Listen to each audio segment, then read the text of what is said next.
Bonjour à tous. Bonjour. Paix et grâce. J'aimerais partager un terme avec vous. Le Seigneur, à sa bonté, m'a permis de comprendre. Le thème, c'est la révélation du péché qui conduit à la repentance véritable. Pourquoi le Seigneur nous l'a donné? Parce que je m'interrogeais. Vous voyez, nous tous on sort des bâtiments à l'église, qu'on appelle l'église là. Et là-bas, là où j'ai commencé, à chaque fois qu'on recevait une nouvelle âme, on donnait une liste. Il y avait une liste avec les péchés charnels mentionnés. Et pour un nouveau converti, il fallait qu'il fasse un travail d'une semaine dans laquelle il se repent des péchés tout sur la liste. Donc même si tu n'as pas pratiqué ce qui est écrit de manière charnelle, il fallait que tu te repentes. Et le frère devant pouvait toujours dire, non, parce que si tu n'as pas pratiqué, peut-être un de tes aïeux l'a fait, donc il faut te repentir aussi pour le pardon. D'accord. Mais si la parole nous dit que péché c'est transgresser la loi, mais c'est de quelle loi dont on parle? Alors qu'il est écrit dans la parole, le Seigneur dit, il est question de lui dans le rouleau du livre. Vous voyez, ça ramène à beaucoup, ça m'a beaucoup interrogé. Donc ça ramène à quoi? À se poser la question sur l'origine véritable du péché dont parle la Bible. Parce que si on reste sur ce que les bâtiments nous donnent, je vous assure, ce serait compliqué. Vous avez vu la dernière fois, je suis rentré avec une personne ici.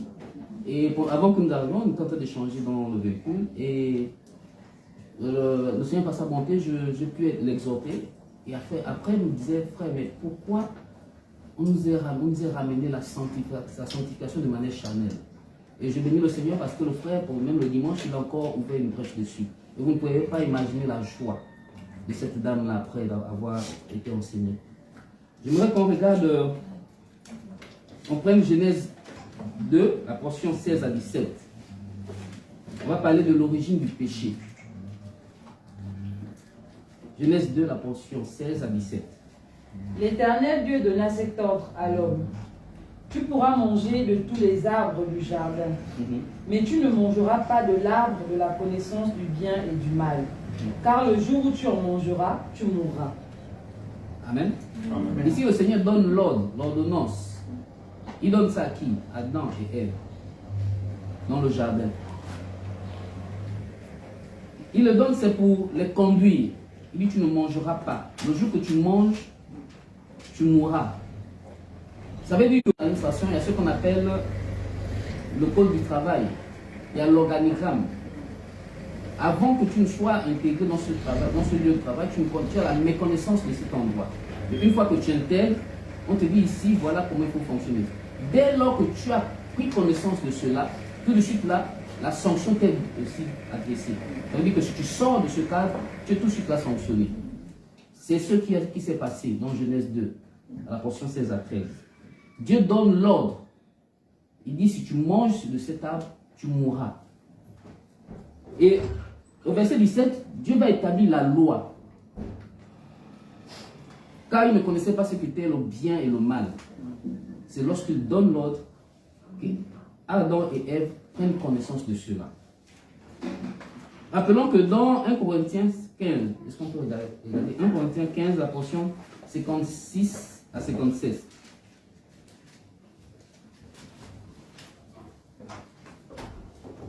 L'aiguillon de la mort, c'est le péché. Et la puissance du péché, c'est la loi. Amen. On dit la puissance du péché, c'est la loi.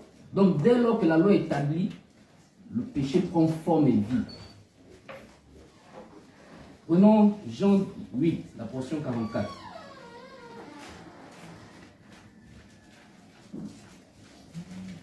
Jean 8, la portion 44. Vous avez pour père le diable, et vous voulez accomplir les désirs de votre père.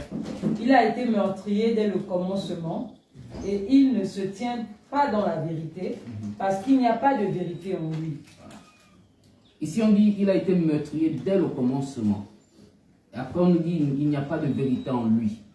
Pour comprendre cela, on va prendre Genèse 3, la portion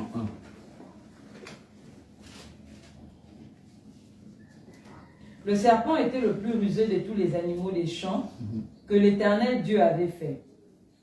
Il dit à la femme, Dieu a-t-il réellement dit, vous ne mangerez pas de tous les arbres du jardin? Voilà. Vous voyez, pour la première fois, celui qui va falsifier la parole va apparaître devant elle. L'ordre a été donné. Mais dans Genèse 3, la portion 1, il y a quelqu'un qui va apparaître pour venir falsifier. Il va dire, Dieu a réellement dit. Est-ce que Dieu t'a dit ça? Et c'est ce qu'on retrouve dans les bâtiments, avec les confessions de foi, les prières de confession. Est-ce que c'est ce qui se trouve dans le manuscrit qui est la Bible, qui est la parole? Parce qu'il est écrit à l'intérieur que dès le départ jusqu'à la fin de Genèse Apocalypse, il est question de lui. Mais lorsqu'on va établir des dogmes, des préceptes humains, charnels, comme quoi péché, c'est de pratiquer quelque chose de manière charnelle. Est-ce que si, lorsqu'on regarde, on fouille les Écritures, est-ce que c'est réellement ça? Parce qu'il dit, il a un langage spirituel pour les choses spirituelles. Et dans Genèse 3, la portion 1, on voit l'instigateur qui vient falsifier la parole. Il va poser la question à Ève, est-ce que Dieu a réellement dit?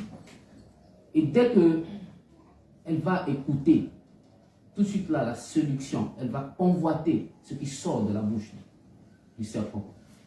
Et une fois qu'elle va convoiter cela, qu'est-ce que ça va créer en elle? La convoitise. Alors que devant la loi, il se cache le péché.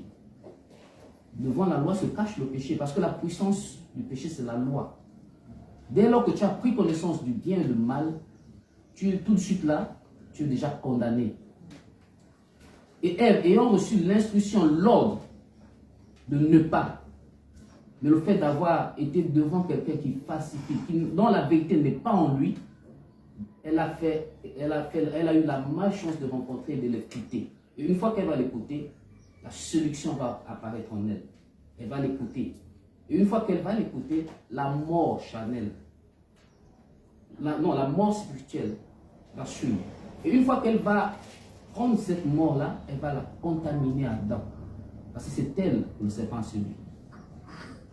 Est-ce qu'on peut regarder Genèse, puisqu'on avait déjà fait la lecture, Genèse 2, 17, je veux qu'on relise. Mais tu ne mangeras pas de l'arbre de la connaissance du bien et du mal. Car le jour où tu en mangeras, tu mourras. Le jour où tu en mangeras, tu mourras. Le jour où tu en mangeras, tu mourras. Il le dit parce qu'il avait déjà donné l'ordre. Le commandement, ce même commandement a été donné à notre patriarche. Il dit à Moïse, dans l'ombre, parce que c'est regrettable, c'est ce que beaucoup n'ont pas encore compris. Dans l'ombre, il dit à Moïse, tu ne tueras pas les commandements qu'il a établis. C'est vrai que c'est de manière charnelle, puisque nous sommes dans l'ombre. Mais lorsqu'on repart déjà dans l'exactitude de la vérité, il parle de l'esprit, il parle de tout ce qui est spirituel. Voilà pourquoi le premier meurtrier, c'est Satan, c'est le serpent. Puisqu'il a tué, il a sorti Ève et Adam de la présence de Dieu. Il les a tués de manière spirituelle et non charnelle, comme le font aujourd'hui beaucoup de bâtiments.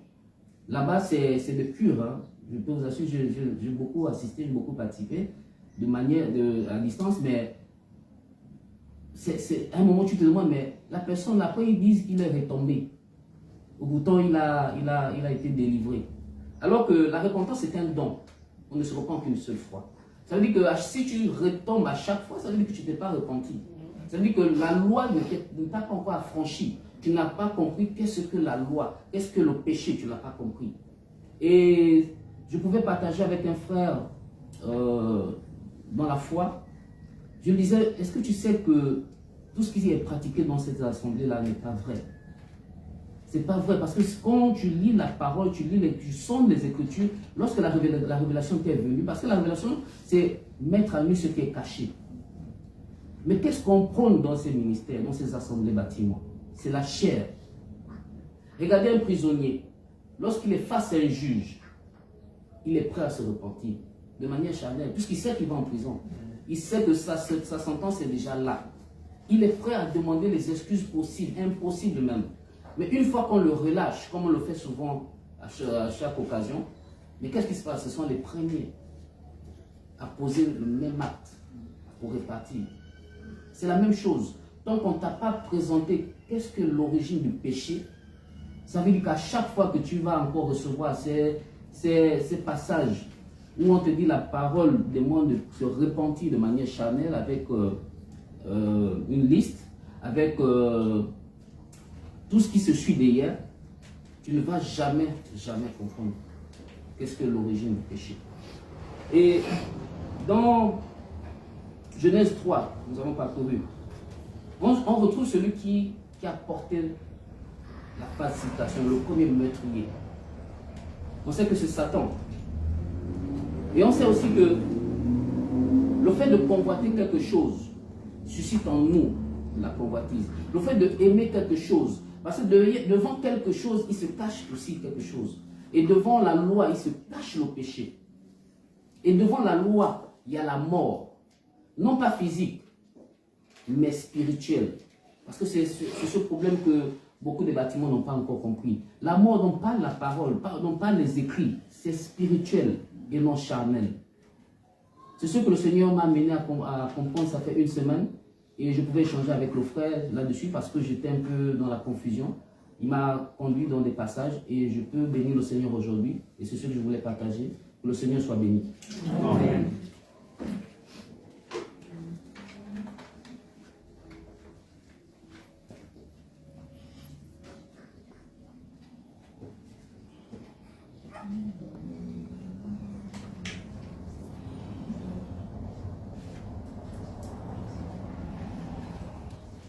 Que Dieu te bénisse, frère Alexis. C'est normal parce que, tu sais, le vrai problème des gens, et c'est ce qui est grave, parce que l'Écriture dit qu'il y a une race qui croit être pure, mais qui n'est pas lavée de sa sueur. C'est-à-dire, ce sont ceux-là qui sont persuadés, convaincus qu'ils sont chrétiens, mais en vérité, ils ne le sont pas. Pourquoi? Parce que ce sont ceux qui payent leur dîme, qui jeûnent 2 fois dans la semaine, qui font des longues prières et tout ça. Or, l'Éternel lui-même prend un exemple sur ces 2 cas de figure. Un publicain et un samaritain. Ils sont tous deux montés au temple. Il y a un qui n'osait même pas oser sa tête, ou du moins lever sa tête. Et puis il y a celui-là qui a dit jeûne, paye sa dîme, il fait des prières, et voilà, tout ça. Et puis, le Seigneur nous révèle qu'en fait, là, on se retrouve face à 2 épouses. La véritable et la fausse épouse. Parce que la vraie épouse, elle est purifiée. La fausse épouse, elle croit être pure, mais elle n'est pas lavée de sa sueur. Ça nous ramène, tu vois, quand tu repars dans Jean, le Seigneur, quand il fait le miracle, il transforme de l'eau en vin. Il va demander à ce qu'on lui présente 6 vases, n'est-ce pas? Moi, ils vont apporter 6 vases. Or, la logique voudrait qu'ils apportent 7 vases, parce qu'il y a 7 jours. Mais tu remarques qu'il y a 6 vases. Ça veut dire qu'il manque un vase. Or, si tu repars dans les 7 jours de la marche de l'église, tu vas remarquer que le 7e jour, on retrouve l'église qui s'égare. Celle qui croit être riche, qui est glorieuse, qui est glorifiée, qui est acclamée par les hommes, mais qui au finish, l'Éternel dit que mais c'est parce que tu n'es ni tiède ni bouillante, je te bomberai. Est-ce que tu vois? Il dit prends des colliers pour que tes yeux puissent s'ouvrir, etc. Et elle croit être riche alors qu'en vérité elle est pauvre. C'est cette partie-là qui va s'écrouler. Parce qu'il ne faut pas oublier que de la même manière que dans l'ombre, une partie d'Israël est tombée, de la même manière dans la lumière, une partie du corps va tomber. C'est celle-là qui croit être pure, mais qui n'est pas lavée de sa sueur. C'est celle-là qui est religieuse. Souvent les gens ils confondent les choses quand on dit que non. Le christianisme, ce n'est pas une religion. Et malheureusement, les gens ils croient que c'est une religion. Non, Dieu lui définit sa religion comme telle. Il dit la religion pure et sans tâche consiste à visiter les veuves et les orphelins et se préserver des souillures du monde. Donc Dieu il n'a jamais dit à quelqu'un que le christianisme était une religion. C'est le monde, dans leur nature des dénominations, qui ont décidé de dire que le christianisme était une religion. Non, la religion c'est une appartenance à une confédération ou quelque chose comme ça. Ou à un corps humain, ou à une fédération, je ne sais pas quoi. Mais le christianisme est une attitude, est un caractère, est une identité qui consiste à se préserver des souillures du monde. Ça veut dire que donc le monde a des souillures auxquelles le religieux, selon Dieu, s'en préserve. Et il a une mission, visiter les veuves et les orphelins. C'est-à-dire l'affliction dans laquelle se trouve une veuve et un orphelin. Or, Dieu, il a un langage spirituel pour les choses spirituelles, ce qui vient à dire que donc la veuve et l'orphelin dont il parle, ça n'a rien à y voir avec quelqu'un qui a perdu son mari ou quelqu'un qui aurait perdu ses parents. Est-ce que tu vois? C'est pourquoi Matthieu 23, 8 est parfait. Il dit n'appelez personne père, car un seul est votre père. Ça veut dire que donc Dieu, il parle donc d'un des enfants dont il doit adopter. Parce que quand on n'a pas de père, on devient donc des enfants sans père. Et donc Dieu, du coup, devient notre père. Ça veut dire que donc Dieu parle des orphelins spirituels. Et il n'est pas question donc des orphelins, comment tu appelles, charnels. Et quand il parle de la veuve, il parle d'Israël. On n'a rien à y voir avec encore une femme qui aurait perdu son époux. Or, l'humanitaire a fait quoi? A ramené la pensée de Dieu dans le charnel pour établir ce qu'on appelle les œuvres caritatives. D'où on a inventé, sous l'inspiration de Constantin, au concile de Nicée, c'est-à-dire qu'on appelle le purgatoire, la troisième voie qui amèneront les riches qui auront fait des grandes œuvres caritatives, après leur mort, aller purger leur moitié de péché, et après ils seront certainement justifiés, alors que ce n'est qu'une invention satanique, plus que Dieu nous a montré de voir. Et encore en mieux, il a dit qu'il y a un seul chemin. Et juste la vérité, je suis le chemin, la vérité et la vie. Alors que donc en vérité, donc, il n'y a pas un autre chemin que pour... Or, Jean 3, 18, la portion 18 dit quoi? Celui qui croit n'est point jugé, celui qui ne croit pas est déjà jugé. Donc tu comprends que cette invention du purgatoire n'a pas sa raison d'être. Mais malheureusement, les hommes ont pensé que, comme Jacques 2 dit, Jacques 1er dit, ça dit que non, quand tu vas visiter la veuve et l'orphelin en faisant des œuvres caritatives, et puis finalement tu seras dans la rédemption plus tard, ayant purgé dans le purgatoire tous tes péchés. Alors que ce n'est qu'un mensonge. Et malheureusement, depuis plus de 21 siècles, le monde est convaincu de ce mensonge-là. Et les gens marchent à l'unisson comme ça. Et en croyant que donc tout ça qu'on a dit là, c'est la vérité. Alors que non. Et ce qui fait qu'aujourd'hui, vous allez remarquer les grands défendeurs de la tradition africaine ou ancestrale, quelque chose dans ce sens, surtout particulièrement au Gabon, ils vont toujours dire que l'évangile, où Marc, Luc, Jean, Matthieu et Jean auraient été établis par Constantin qui aurait décidé qu'on prend Marc en main, on prend Luc en main, on prend Jean en main, on prend Matthieu en main. Non, c'est un mensonge. Pourquoi? Mais parce que si vous prenez l'évangile, mais l'évangile n'est qu'une préfiguration, on n'est toujours pas dans la lumière. Parce que l'évangile, c'est pas le Nouveau Testament. Mais comme eux, ils sont égarés, et comme ils lisent beaucoup dans l'ignorance perdue, parce qu'ils croient que le fait qu'ils lisent tous les romans ou les arlequins qu'ils ramassent à gauche, à droite, ils croient qu'ils sont devenus intellectuels. Alors que simplement, ils sont simplement des personnages qui reproduisent textuellement ce qu'il a lu, textuellement ce qu'on a appris à l'école, et il est convaincu qu'il est trop intellectuel. Mais pourtant, on a une preuve dans ce pays. On a vu Omar Bongo qui n'avait pas pourtant le baccalauréat, plus 50, parce qu'apparemment, il faut être un grand intellectuel pour débattre avec X ou Y. Mais pardon, mon a été géré pendant 42 ans sans quelqu'un qui avait bac plus 7. Mais comment se fait-il qu'il a pu gérer ce pays dans la paix, dans la concorde et bien d'autres? C'est parce que simplement, la gouvernance, le don de conduire les gens, conduire les gens ou les présider, c'est pas une affaire d'intellectualisme, c'est une affaire de don. Et comme ces gens sont si tocards et c'est-à-dire sont arrivés à une arrogance et un orgueil total, ils croient qu'ils sont trop intelligents. Non, c'est le don de gouverner, don de présider, etc. C'est donc un don que Dieu donne. Donc que tu sois un homme ayant bac ou sans bac, si tu n'as pas le don, tu n'y arriveras pas. La preuve, pendant 14 ans, Ali Bongo n'avait pas le don. Malheureusement, il ne veut pas accepter, il n'avait pas le don. Et on a vu tellement les écarts de sa folie. Mais pourtant, il était président. Il était président du Gabon pendant 14 ans. Avait-il le don? Non. Mais pourtant, on fait Omar. Avait-il le don? Oh que oui. Pourtant, il a géré tous les grands intellectuels qui étaient au Gabon. Et même parfois, il avait dit un truc comme ça qui a fait rigoler les gens, mais qui était une évidence. Je peux faire d'un chien quelque chose. Et nombreux chiens là sont devenus quelque chose grâce à la fée Omar Bongo. Aujourd'hui, même s'ils gonflent la poitrine que jamais, mais pourtant, la preuve, celui dont le président lui-même avait dit l'extraterrestre, Manga Moussabou. Il était quoi? Pardon, mais c'est une évidence, non? Que était-il? Que était-il? C'est une vérité? Que était-il? Pardon, c'est une évidence. Faire un bas à bas Bessolo. Il était quoi? C'était un prêtre qui a décidé de devenir un activiste comme tous certains égarés perdus qu'on entend partout ici et là. Alors on fait un finish. Il avait là un ventre qui dépasse peut-être même l'habit de Koumé, la rondelle et l'habit de Koumé. Il a eu tout ça. C'est parce qu'il est devenu rentré dans ce que donc, tu comprends que donc c'était non seulement un don, avec ce don il était très stratège. Et c'était un fait. Donc il ne faut pas penser qu'il faut être intellectuel pour gérer sa propre famille. Il y a des gens qui n'ont pas de diplôme, mais leurs enfants sont droits. On va dire qu'ils sont quoi? Nuls? Non, ils ont le don. Donc vous voyez que comprendre, c'est souvent important d'entendre les gens qui avancent souvent des folies et croient qu'ils sont l'absolu de la vie, alors qu'ils ne sont rien. Et quand tu observes sur 2 millions d'habitants, c'est un rien. Mais ils croient qu'ils sont trop intelligents. Malheureusement, beaucoup de personnes suivent ces voies. Beaucoup de personnes sont persuadées que c'est un fait. C'est une évidence. C'est quelque chose qui est venu changer le statut des gens. C'est quelque chose qui peut nous amener à enfin être libre. On va rentrer dans la tradition. La tradition va nous amener. D'ailleurs, on parlera de la place de la tradition dans la vie d'un chrétien demain. Ça va nous amener à ci ou à cela. Mais pardon, hein, asseyons-nous 2 secondes. Dans les années 90, avant qu'il y ait le faux réveil qu'il y a eu avec tous ces faux pasteurs gabonais. Mais pardon, les premières personnes qui ont divisé les familles gabonaises, c'est les Magas.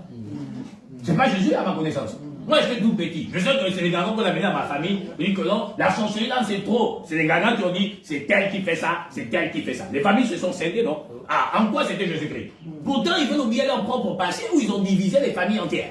Et aujourd'hui, ce serait Jésus qui est en train de diviser les familles entières. Mais je reparle de pas en arrière. Pardon, excusez-moi, c'est une parenthèse que j'ouvre. Mais ce n'est pas Jésus qui a géré le Gabon depuis 56 ans. Ce sont des politiques. Ce sont des traditionnalistes. Ce sont des francs-maçons. Donc quand on essaie de compter là, on ne voit pas même encore un chrétien. Après, on m'a dit, bon, il y avait des chrétiens qui étaient me conseillers du président dans le cadre religieux. Mais excusez-moi, c'était des religieux. C'est toujours pas des chrétiens. Je l'ai dit l'autre jour, qu'il y a une différence entre un chrétien et un religieux. Donc tous ces gens-là, c'est des religieux, c'est pas toujours des chrétiens.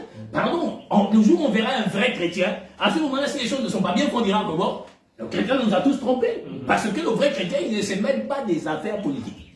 Il donne un avis, il donne une orientation, mais il ne s'en mêle en aucun cas, parce que c'est pas son royaume. Mais en tant que sentinelle, et en tant que voyant de Dieu, ou représentant de Dieu, il a le droit de donner la vision parfaite, pour que tous ceux qui écouteront ne se gardent pas. C'est ça là où ça se limite. Maintenant, les assoiffés c'est-à-dire les religieux riviandes et les opposants riviandes du Gabon, eux, ils sont toujours à la quête de ce qui va permettre qu'ils puissent avoir du riviande sur leur table. Ça, ce n'est pas des chrétiens. Et ce n'est pas aussi les verts politiques. Mais malheureusement, la politique est quelque chose qui est pourri. Parce qu'il n'existe aucun politique vrai. Et là, les gens vous disent que tel était vrai, Mandela et tout ça, ça c'est des histoires.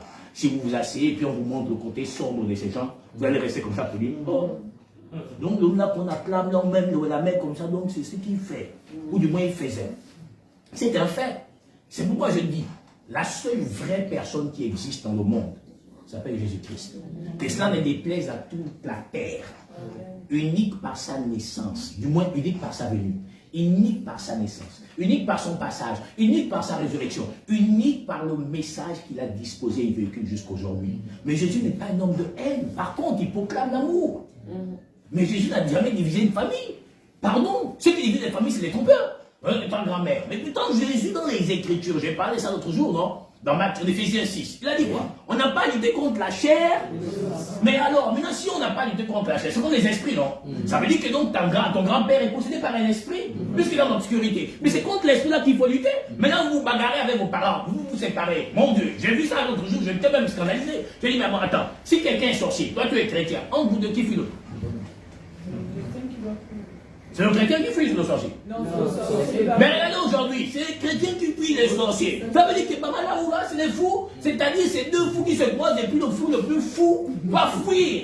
Et le fou, l'autre fou va dire, oh, regarde. Elle disait que c'est pas que je suis fou, non. C'est pas qui est folle. C'est ce qui est en train de se passer. Ça veut dire que toi, tu es chrétien, mais tu fuis le petit sorcier de ta famille. Tu fuis le petit sorcier de ta famille. Mais finalement, où est la grande puissance de Dieu? Or, tu es censé lutter contre l'esprit qui le possède. C'est ce que dit l'Écriture. Et comme Pierre a dit à Jésus, tu ne mourras pas à Jérusalem. Jésus n'a jamais dit à Pierre, arrière de moi. Il a dit, arrière de moi, Satan, car ta pensée. Donc, ça veut dire que ces personnes ont un esprit et une pensée qui s'expriment, et une agitation, des actes et des actions qui ne reflètent pas Christ. C'est cela dont on doit combattre, mais par la parole. Mais comme on n'a pas la vraie parole, on ne peut pas combattre. Donc qu'est-ce qu'on fait? On préfère fuir. Je veux dire toujours quelqu'un qui a dit que non, elle a quitté sa maison, elle est santé. Ah, je dis donc les démons hantent les maisons. Oui. Je dis ma soeur, oui. Toi, tu es assise là. Tu as la vienne d'esprit qui prend possession d'une maison. Qu'est-ce qu'il faudra? Oh, il m'empêche de dormir. Je vois la nuit, les pas sur, comment on appelle ça? La toiture. Je dis, maman. Elle dit qu'à ce stade-là, ça veut dire que vous avez beaucoup abandonné vos maisons d'aide. Je dis, non, donnez-moi ça, peut-être chercher une maison. Vous allez voir si les démons vont m'empêcher de rentrer dans cette maison. Pourquoi? Mais parce que l'ignorance nous a captivés, l'ignorance nous a égarés. Et c'est la même chose aujourd'hui quand on parle du choisi de Christ. Alors qu'en vérité, si nous sommes dans la conformité évidente de Christ, normalement, on doit retrouver le choisi de Christ. Parce que le choisi de Christ est au-dessus de toute chose. Or, si on est le choisi de Christ, on doit manifester la nature de Christ.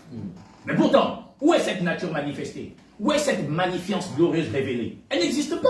Puisque quand on fait le constat nous-mêmes, en regardant dans les réseaux sociaux, On est souvent même épaté de voir des gens qui s'agitent avec des machettes, qui s'agitent avec des bâtons, qui s'agitent avec des calibres 12, qui s'agitent avec je ne sais pas quoi, qui payent les dîmes et les offrandes, mais pourtant on s'assoit, on dit, mais attends, finalement où est Dieu? Si la promesse de Dieu consiste à nous maltraiter et à nous conduire à une erreur absolue, ça veut dire qu'on a tous un problème. Pourquoi? Mais parce que Dieu a dit on a reçu gratuitement, on donne gratuitement. Mais là, si je monnaie le don, c'est que c'est plus Dieu. Mais pourtant, le don est monnayé. Si maintenant, pour que Dieu me protège, il faudrait que je paye, ça veut dire que Dieu est un menteur.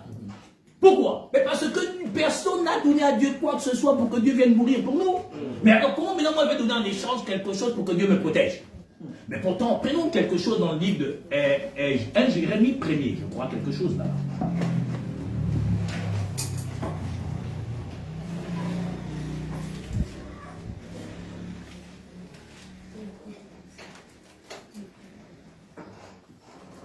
Jérémie 1er, la portion 4. La parole de l'Éternel me fut adressée en ces mots. Avant que je t'eusse formé dans le ventre de ta mère, oui, je te connaissais. Bon, pardon, hein. Entre le sorcier et puis Dieu, qui connaissait l'autre avant? Hein? C'est Dieu. C'est donc Dieu, non? Donc ça veut dire que donc Dieu te connaissait avant, non? Bon, maintenant le sorcier te connaissait. Maintenant, oh non, on a pris ton étoile depuis le ventre. Il te connaissait. Ça dit que pas là vraiment pas là. Ça dit que chez nous en Bouillon, c'est des fous. Ça dit comment il te connaissait? Hein? C'est l'autre jour, oh non, on a pris mon étoile. Ça dit moi je suis souvent dépassé par les gens. Comment on prend une étoile? L'écriture dit quoi? Dieu dit à Moïse, quand les enfants d'Israël seront aussi nombreux que les étoiles du ciel, un reste serait sur eux. Ça veut dire que donc Dieu dit qu'Israël, les enfants de Dieu, c'est les étoiles. Bon maintenant, c'est Dieu, je ne comprends pas. Si l'homme représente l'étoile, maintenant comment on prend l'étoile? Tu as envie de comprendre? Si l'homme représente l'étoile, parce que star en anglais, c'est étoile. C'est nous les vrais stars. Parce que là, les vrais stars, c'est les enfants de Dieu. L'étoile qui ne s'éteint jamais. C'est nous. Maintenant, on dit que Jésus est l'étoile brillante du matin. Certains ont dit ça veut dire Lucifer. Non, vous êtes tombés dans l'erreur. Et c'est ce qui est quand même assez aberrant. C'est pourtant des gens qui prétendent avoir la connaissance absolue. Mais vous êtes des vrais tocards. On dit que fils de l'aurore. Mais l'aurore, ce n'est pas le jour. Le lever du jour, ce n'est pas l'aurore. L'aurore est là. C'est-à-dire, on va dire quoi? Elle a l'attitude qui précède le lever du jour. Mais quand on dit l'étoile du jour, mais le jour a une étoile. Mais c'est l'astre céleste là qu'on appelle tous le soleil. Mon Dieu! Et j'entends les gens dire que non, comme en latin, Lucifer veut dire étoile. Mais comment? Il fait quoi? Mon Dieu, le jour a une étoile qui l'éclaire, c'est le soleil. C'est pourquoi l'Écriture dit l'étoile brillante du matin. Le matin a une étoile qui brille. On appelle ça le soleil. C'est Jésus-Christ. Maintenant, comment on va dire que Jésus, c'est comme ça en latin? Ça veut dire que non, c'est Lucifer. Mais non, c'est pas vrai. C'est pas vrai. C'est pas la vérité. Mais regarde, la preuve, c'est-à-dire que l'on, dans le fils de l'aurore, dans l'attitude qui précède le jour. Mais qu'est-ce qui brille pendant cette période-là? C'est une fausse journée qui symbolise la représentation du lever du jour. Mais pardon, avant que le jour ne se lève, dans cette période, il y a quoi? Mais il y a la lune. Ça n'a rien à voir avec Dieu. Qui brille dans la lune? Qui brille dans la loi? Mais c'est nos péchés. L'écriture est parfaite. Une couronne de 12 étoiles. Le soleil l'enveloppe. Et on dit quoi? La lune sous ses pieds. Qu'est-ce que c'est la lune? Mais la loi. La fausse lumière qui éclaire les nations, qui n'est qu'une préfiguration de l'évidence parfaite qui va arriver. Nous Dieu dit que, mais en fait, la puissance du péché, c'est la loi. Ça veut dire que ce que vous croyez être dans la lumière n'est pas la lumière. C'est simplement la confusion qui vous amènera à l'égarement. Et qui n'a rien à y voir avec la plénitude parfaite qui paraîtra dans les temps destinés et prédits par l'Éternel à son accomplissement ou à son aboutissement parfait. Et malheureusement, l'humanité n'a rien compris à l'évidence parfaite de Christ. Et alors, comment on marche? On marche en croyant qu'on est dans la vérité, alors qu'on est dans l'erreur. Et alors, on dispose quoi? On dit que non, le bois là, c'est ça qui va te sauver. Ah bon, oui, quand tu vas manger l'âme là, tu vas être sauvé. Ok, mais en vérité, ces choses guérissent la chair, ça ne guérit pas l'âme. La tradition, si on va rester dans cette nature, elle consiste à guérir la chair, mais elle ne guérit pas l'âme. Le message de Dieu n'a rien à voir avec la chair et le sang, parce qu'il a dit que ça n'hérite pas le royaume des cieux. Elle consiste à sauver l'âme de l'homme. Il n'y a aucun remède, aucun médicament, aucune cérémonie qui soit capable de sauver l'âme de l'homme. Seule l'âme ne peut être sauvée que parce qu'elle est invisible. La parole est invisible et sauve l'invisible. C'est aussi simple que bonjour. Mais regarde, oui, sœur. Avant que je t'eusse formé dans le ventre de ta mère, Oui. je te connaissais. Il te connaissait. Et avant que tu fusses sorti de son sein, Hein? je t'avais consacré. Ça veut dire que donc tout enfant prédestiné est consacré avant qu'il naisse. Bon, maintenant je vous pose la question. Si tu es élu, ton grand-père va te consacrer. Il te consacre avant Dieu ou après Dieu? Après Dieu, non. Mais tu es dans le signe, frère. Bon, mais comment il te consacre? Allez, oh non, je suis l'héritière. Bon, comment tu es l'héritière? Parce que si Dieu t'a consacré, ce qui est sûr, il a dit, ne touchez pas mes oins à mes prophètes. Ça veut dire aussi longtemps que tu vivras, tant que tu n'es pas arrivé au temps de la conversion, il n'y a personne qui peut te toucher. Maintenant, je vous pose la question. Maintenant, l'Écriture dit, avant que tu ne naisses, moi, Dieu a consacré. Parce que Dieu sait qu'en naissant, c'est fini si tu n'es pas consacré. Parce que dès que tu vas naître là, tu es déjà à la merci de tout le monde. Mais comme il doit mettre son empreinte en toi, le sorcier voit l'empreinte. La preuve, c'est que quand Daniel a prié, on dit que le roi des Perses, qui est un type de Satan, lui est monté pour aller bloquer la bénédiction. C'est qu'il savait que c'était en train de descendre. Ça veut dire que donc Dieu sait qu'en sortant là, si tu n'es pas déjà empreint, c'est-à-dire que tu n'as pas déjà le sceau qui démontrera que plus tard tu deviendras. Mais les gars vont t'exécuter. Plus que Satan ne fait que la guerre à qui? Mais aux étoiles. C'est ce qu'on dit. Il dit que non, il dit à Hérode que, bon, vous les mages là, quand on a le voir là-bas, non, vous me faites signe. Pourquoi? Il a tué tous les enfants des héros à 2 ans. Pourquoi? Parce qu'il cherchait l'étoile. Là, moi j'entends, on dit on vole ton étoile. Mais tu es l'étoile, on vole encore quoi? L'intelligence n'est pas charnelle. Elle a juste une manifestation des actes charnels. C'est comme la parole. Elle n'est pas charnelle. Mais elle a des actes et des actions charnelles. Maintenant, on vole quoi? Ceux qui naissent sans voix, Bibaba, d'ailleurs, c'est les muets. Ibalba, on appelait sa voix. Nous, il est né sans voix. Mais à ceux qui naissent avec la voix, quand tu vas commencer à parler, on va savoir que tu parles. C'est aussi simple que bonjour. Nous tous là-bas, on est comme Bibaba, on est comme les muets. Les enfants font comme ça, non? Personne n'entend ce que les enfants disent. Mais avec le temps qu'ils grandissent, ils commencent à sortir des petits mots. Dire papa, maman et compagnie, etc. Alors on saura que, ah, donc c'est vrai, l'enfant commence à parler. Parce que le souhait et l'attente de tous les parents, c'est que l'enfant parle. C'est la même chose avec l'évangile. Au départ, on est comme des muets. C'est ce que dit l'Écriture. Et même encore mieux, au commencement était la parole était avec Dieu, et Dieu était avec. Donc ça veut dire que donc, sur toute la terre, avant que Dieu n'arrive, il n'y avait pas quelqu'un qui parlait. On ne parle pas du charnel, on parle du spirituel. Ça veut dire que donc seul Dieu était le détenteur de la parole. Et donc en ce temps même, Dieu encore est le seul détenteur de la parole. Et donc si on dit que nous parlons, c'est qu'on doit parler comme Dieu pour révéler ce que Dieu pense. Et non ce que nous pensons. Or, le problème, c'est que les gens révèlent ce qu'eux, ils pensent. Et non ce que Dieu pense. Alors, que ce que Dieu pense? Personne ne peut répondre à la question. Or, seul Dieu lui-même répond à la question. Prends-nous le son. 118. La portion 20 à 21.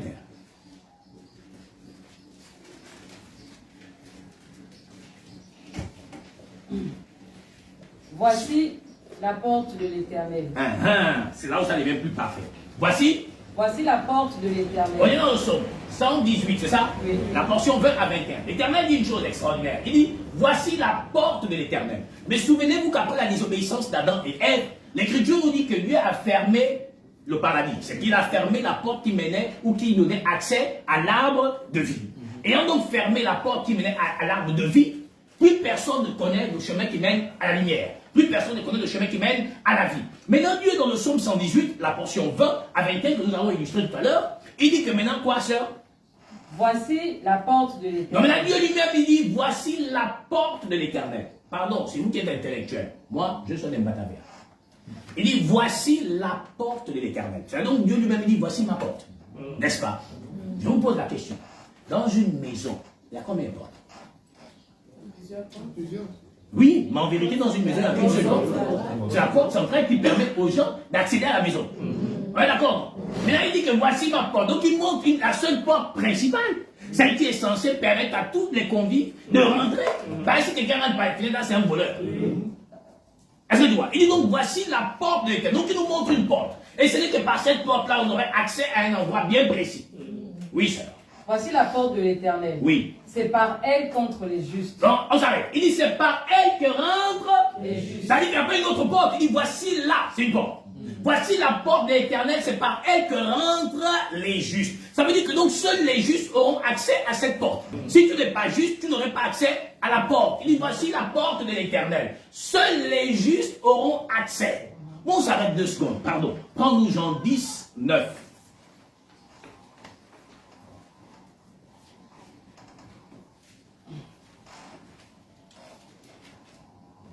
Je suis la porte. Voilà. Il dit, je suis La porte. Mais là-bas, dans le psaume 118, la portion 20, il dit, voici la porte. Jean 10, 9, il dit, je suis La porte. Donc finalement, qui est la porte? C'est l'Éternel. Mais il dit, seuls les justes vont accéder à la porte. L'autre jour, notre bien-aimé Dan a remarqué quelque chose d'extraordinaire. Dans Matthieu 7, la portion 21.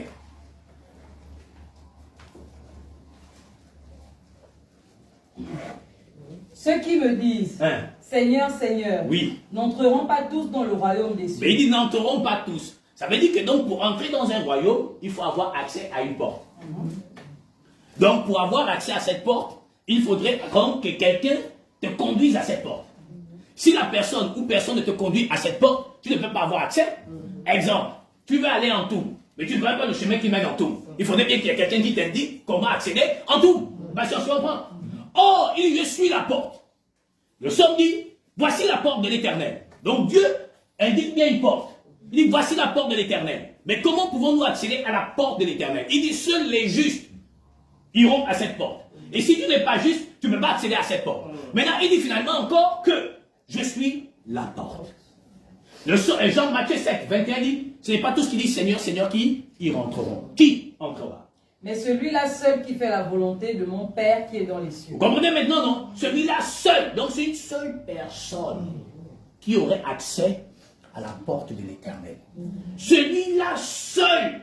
On n'a pas dit celui-là seul. Non, on a dit celui. Donc c'est une seule personne qui aurait accès à cette porte. En dehors de lui, personne n'aurait accès à cette porte. Donc vous comprenez aisément que pendant que le monde pense qu'on essaiera des milliards à franchir la porte, apparemment c'est une seule personne qui aurait accès à la porte. Patience comme moi. Ok.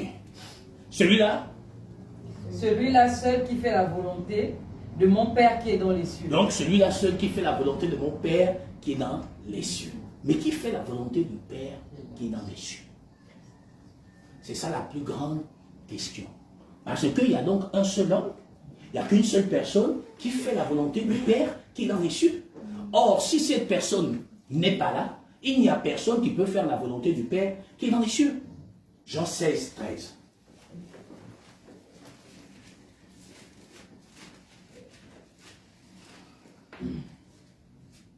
Quand le consolateur sera venu, Oui. l'Esprit de vérité, Oui. il vous conduira dans toute la vérité. Oui. Car il ne parlera pas de lui-même, Oui. mais il dira tout ce qu'il aura entendu Oui. et vous annoncera les choses à venir. Oui. Il me glorifiera Oui. parce qu'il prendra de ce qui est à moi Oui. et vous l'annoncera. Donc un seul homme est mandaté par Dieu. C'est celui-là qui va conduire tous les hommes dans la vérité. Et c'est celui-là qui glorifiera Dieu. Et c'est celui-là qui aurait accès à la porte. Pourquoi? Mais parce que l'Écriture est bien. L'Écriture dit, car nous ne savons même pas ce qu'il nous convient de demander à Dieu. Mais qui intercède? Le Saint-Esprit intercède en notre faveur. Ils sondent les profondeurs de Dieu. Mais aucun être humain ne peut sonder les profondeurs de Dieu, si ce n'est que l'Esprit de Dieu lui-même.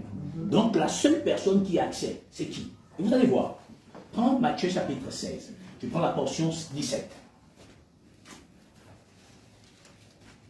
Jusqu'à la portion 19. Jésus reprenant la parole lui dit, Oui. tu es heureux Simon, Il dit, tu es heureux Simon, fils de Jonas, fils de Jonas. car ce ne sont pas la chair et le sang qui t'ont révélé cela. Ça veut dire que donc Pierre ne pouvait pas savoir que Jésus était le Fils de Dieu. Mais qui lui révèle? Oui, sœur. Mais c'est mon Père qui est dans les Tu cieux. comprends maintenant que donc, pour même savoir qui est Jésus, Il faut que nos pères te le révèlent. Il dit donc c'est mon père qui est dans? Oui, sœur. Et moi, je te dis que tu es Pierre. Et moi, je te dis que tu es Pierre. Et sur cette pierre, je bâtirai mon église. Il n'a jamais dit Pierre, toi Pierre. Non, il dit, je te dis que toi tu es Pierre. Ça veut dire qu'il dit à Pierre que tu es une pierre. Mais sur cette pierre, pas Pierre l'apôtre, mais la pierre révélation. Donc sur cette révélation, mon église serait bâtie. Donc l'église est bâtie sur une révélation. D'où Paul l'a dit dans 1 Corinthiens 14, 26. Si je ne vous parlais pas en révélation, en connaissance, en prophétie, en doctrine, de quoi vous serais-je? Il dit maintenant sur cette pierre, je bâtirai quoi? Vas-y. Et que sur cette pierre, je bâtirai mon église. Église. Il n'y a pas deux. Une église. Il a dit, voici la porte. Seuls les justes. Mais on revient plus loin. Seul le juste aurait accès. Donc une seule personne. Il dit, je bâtirai mon église. Une seule. Pas deux. Une seule. Ce qui veut dire que la multiplication des assemblées du monde n'est pas la pensée de Dieu. Parce qu'il n'y a qu'une seule épouse. Il n'y a qu'une seule église. Oui, sœur. Et que les portes du séjour des morts ne prévaudront point contre elle. Il précise, les portes du séjour des morts ne pourront point contre elle. Pourquoi? Il ne parle pas de la mort charnelle, il parle de la mort spirituelle. Ça veut dire que donc son église ne peut pas mourir spirituellement. Pourquoi? Mais parce que les portes du séjour de mort ne peuvent pas empêcher la vie d'y exister. Parce que la mort elle-même l'a rejeté. La mort spirituelle a rejeté Jésus. Elle pensait que le fait que Jésus a pris nos péchés sur la croix, la mort spirituelle devait la retenir. Parce qu'elle estimait qu'il est dans nos péchés. Or, Dieu démontre son évidence, comme je vous l'ai expliqué l'autre jour, c'est que Dieu a confondu Satan en amenant donc le corps du péché, qui est Satan, sur la croix, le tuant lui-même, du fait qu'il était dans la transgression, et la vie sortant du corps du péché, et le péché lui-même fut retenu captif. Or, Dieu n'a jamais amené son fils à la mort. Il a amené simplement le péché à la mort. Dieu lui dit, mort, où est ta victoire? Ça veut dire que donc la mort n'a plus de victoire, puisqu'elle fut retenue sur le poteau et elle a été crucifiée. L'image du bélier ou du bouc dont Dieu a dit à Abraham, prends, enlève Isaac, mets maintenant le bélier, je vais le ligoter et je vais le tuer. Pourquoi ligoter? La pique qu'on a mis sur les mains là, ça n'a rien à voir avec Jésus. C'était donc le péché que Dieu venait de clouer sur la croix. C'était le péché que Dieu venait de tuer sur la croix. Ce qui fait que donc qui est descendu au séjour de mort était le juste. Et quand la mort spirituelle elle-même est déjà retenue captive. Pourquoi? Parce qu'il dit qu'aucun homme ne peut rentrer dans la maison d'un homme fort sans qu'il ait lié cet homme. Il l'a lié quand? Dans l'ombre, par l'offrande d'Abraham, dans la lumière, par l'acte de la croix. D'où Paul a dit, la prédication de la croix est une folie. Folie pourquoi? Parce que quand on va dire au monde que ce n'est pas Jésus qui a été cloué sur la croix, mais c'est le diable, le monde va nous dire que vous êtes fous. Non, on n'est pas fous, messieurs. On vous révèle ce que l'existence humaine et le commun des mortels ne peuvent vous révéler. Monsieur, c'est Satan qui a été crucifié sur la croix. Mon Jésus n'a jamais été. Pourquoi? Mais parce que l'Écriture dit qu'il a porté nos péchés. Donc c'est nos péchés qui se retrouvent sur la croix et nous la vie. Pourquoi? Mais il dit, mon Dieu, pourquoi m'as-tu abandonné? Comment Dieu peut-il abandonner lui-même? Personne. Parce que Dieu a dit, je n'abandonne point le juste. Maintenant, qui pleure? Mais c'est la chair qui se lamente et non Dieu. Pourquoi? Mais parce que la chair n'hérite pas le royaume des cieux. Et donc elle pleure en disant, mais pourquoi tu me laisses? Dieu dit, mais je ne peux pas abandonner ce qui est mon semblable, car je ne peux haïr ma propre chair. Et Dieu démontre son évidence comment? Quand on perce le côté, il dissocie le péché de la parole et de l'esprit. Qu'est-ce qui reste là? La chair, le péché. L'esprit dans l'eau. La chair et le sang vont. Le sang et la parole de l'eau vont au séjour des morts. Pour aller ressusciter qui? Les 144 000. Ézéchiel 37, les ossements desséchés. Aussi simple que vrai. Aussi parfait que magnifique. D'où Paul a dit, donc la prédication de la croix est une folie. Pas pour nous. Parce que nous réalisons que donc Dieu est bon. Puisqu'il a dit que la loi qui possède du nombre des biens à venir, son Éphésiens 1, il possède du nombre des biens à venir et non l'exacte représentation des choses, ça veut dire que donc ce qu'Abraham faisait là-bas n'était pas exactement ce qui devait être.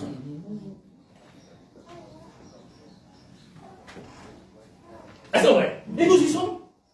On est là, ce temps parfait, par la grâce de Dieu. On est là. Alors il dit donc que seul le juste entrera par la porte. Maintenant dans Jean, Matthieu 16, là dont nous sommes, à la portion 18, je crois que c'est ça. Qu'est-ce qu'il dit? Et moi je te dis que tu es Pierre. Il dit, moi je te dis que tu es Et Pierre. sur cette pierre je bâtirai mon église. Sur cette révélation, je bâtirai mon épouse. Oui. Et que les portes du séjour des morts Oui. ne prévaudront point contre elle. Jamais la mort spirituelle ne peut tuer l'église. C'est quoi je dis tous les jours aux gens. Jésus a dit, mais qui attend? De quoi avez-vous plus peur? Oh, de la mort. Il dit, mais si vous craignez ce qui peut tuer le corps, ne peut rien faire après à l'âme, à quoi bon avoir de la crainte? Or, l'humain, comme le chrétien religieux, il est persuadé qu'il est malade. C'est le diable. Parce que la maladie, ça apparemment ne viendra pas de Dieu.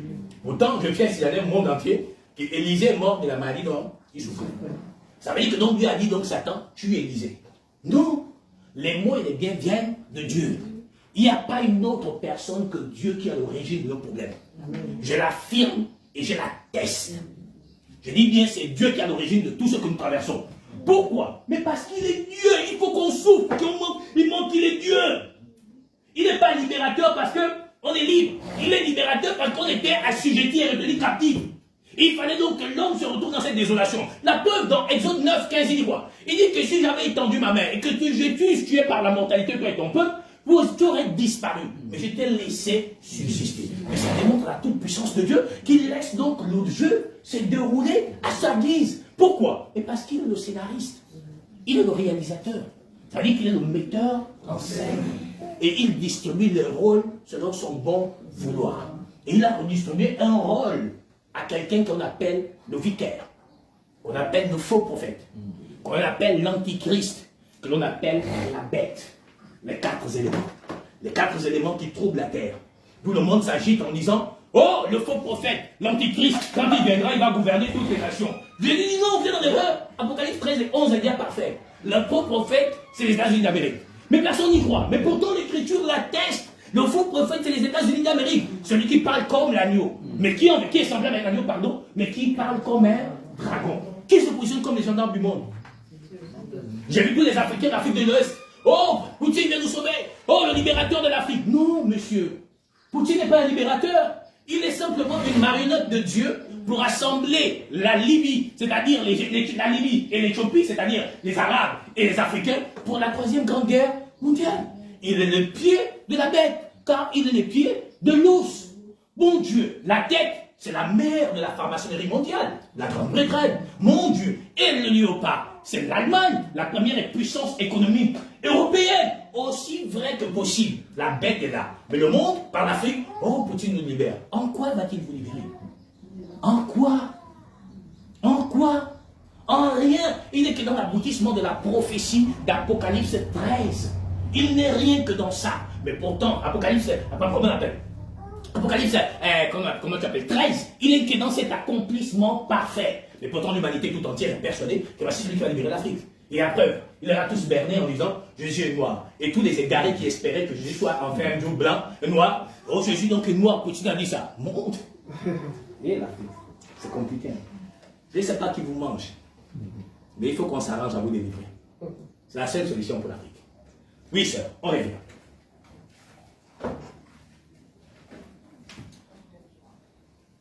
Matthieu 16, c'est ça? La portion 18. Et moi je te dis que Oui. tu es Pierre. Et je te dis que tu es Pierre. Et sur cette pierre je bâtirai mon église. Oui. Et que les portes du séjour des morts ne Oui. prévaudront point contre elle. Oui. On a dit il y a la porte. Oui, sœur. Continue. Je te donnerai les clés Ah. du royaume des cieux. Vous avez compris, mais là, il a dit une seule personne. Il dit, mais je te donnerai les clés. Vous voyez que donc, pour accéder au royaume, pour que le juste accède, il faut quoi? Il faut la clé. Donc, en vérité, qui te fait accéder? C'est le Saint-Esprit. Donc, en dehors de lui, tu ne peux pas accéder. Tu peux te retrouver devant la porte. Comment tu accèdes? C'est pourquoi il y a Pierre, je te donnerai les clés. Donc, les clés, c'est le Saint-Esprit. Or, le livre là, c'est le royaume.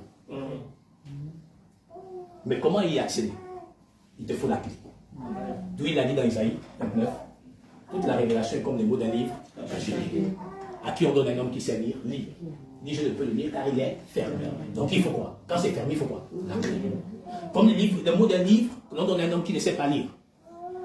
Lis. Il dit je ne sais lire. Mais pour lire, il te faut quoi? L'intelligence. Or l'intelligence c'est quoi? Le Saint-Esprit. Voyez-vous? La clé, c'est le Saint-Esprit. L'intelligence, c'est le Saint-Esprit. Or, le royaume est là. Mais comment savoir que c'est le royaume? Il te faut quoi? La révélation du royaume. Or, pour avoir la révélation du royaume, il dit dans Jean 3, si un homme n'est né d'eau et d'esprit, il ne peut rentrer dans le royaume des cieux. Il faudrait que vous naissiez de nouveau. Mais comment pourrais-je naître du fait que je suis déjà né par ma mère? Dieu te dit que, oh, donc tu es docteur en Israël, tu ne connais pas ces choses. Ce qui est né de l'esprit est esprit. Ce qui est né de la chair est chair. Or, Jean nous dit, à tous ceux qui l'ont reçu, à tous ceux qui croient en son nom, elle donne le pouvoir de devenir enfant de Dieu. Romains 8, 9 nous dit, mais non, celui qui n'a pas l'esprit de Christ ne lui appartient pas. Oh, donc il faut avoir l'esprit pour lui appartenir. Et donc, si donc Paul encore va plus loin, il dit, ce n'est plus moi qui vis, mais c'est... Si c'est Christ, ça veut dire que c'est donc le seul juste qui aurait accès à son royaume. Pourquoi? Mais parce que l'Écriture dit que nous sommes membres d'un corps. En vérité, donc, nous sommes un corps, et non plusieurs corps. Tu as vu l'autre jour. Et là, je dis à quelqu'un que non, on n'est pas le temple du Saint-Esprit. Nous sommes. Comment ça? J'ai dit, mais parce que l'Écriture est parfaite. Pourquoi? Il dit que même, j'ai dit, il n'y a qu'une personne qui est le temple du Saint-Esprit. Si quelqu'un est le temple du Saint-Esprit, donc Dieu nous a menti. Comment ça? J'ai dit, mais oh, comment il y aura plusieurs temples? La preuve, c'est que dans l'homme, il n'y avait qu'une seule endroit, là, la tente d'assignation. Il n'y avait qu'une seule tente où on mettait l'arche de l'alliance. Donc maintenant, comment on va avoir maintenant plusieurs tentes avec plusieurs arches de l'alliance? C'est impossible. Je dis donc, c'est erreur. Parce qu'on n'a pas l'esprit, on n'a rien compris. J'ai vu l'autre jour, les gens, ils prient. Oh non, Seigneur, tu as dit que je suis dans le temple. Je me suis pensé que j'étais même à moitié. Moi, je suis jamais arrivé. Je dis, mon Dieu, maman, là où, pourquoi? Qui t'a dit que tu es le temple du Saint-Esprit? Oh, mon pasteur m'a dit. Ah bon? Il a dit que tu es le temple du Saint-Esprit? Oui. Qui a dit ça? Mon pasteur. J'ai dit, ton pasteur a dit ça? Oui. J'ai dit qu'on a un problème tous. Pourquoi? Mais parce que 1 Pierre 2, 4 dit quoi? Et vous-même comme des pierres? Je dis, pardon, maman, je ne suis pas allé à l'université ni au lycée. Mais quand même, j'ai un peu compris quand je vois mes neveux qui sont allés là-bas. Quand ils parlent, maman, la brique, c'est la maison. Elle me dit non. Je dis, c'est quoi? Oh, c'est une partie de la maison. Je dis, maintenant, si donc toi, tu es une brique, maintenant, comment tu es la maison, personne?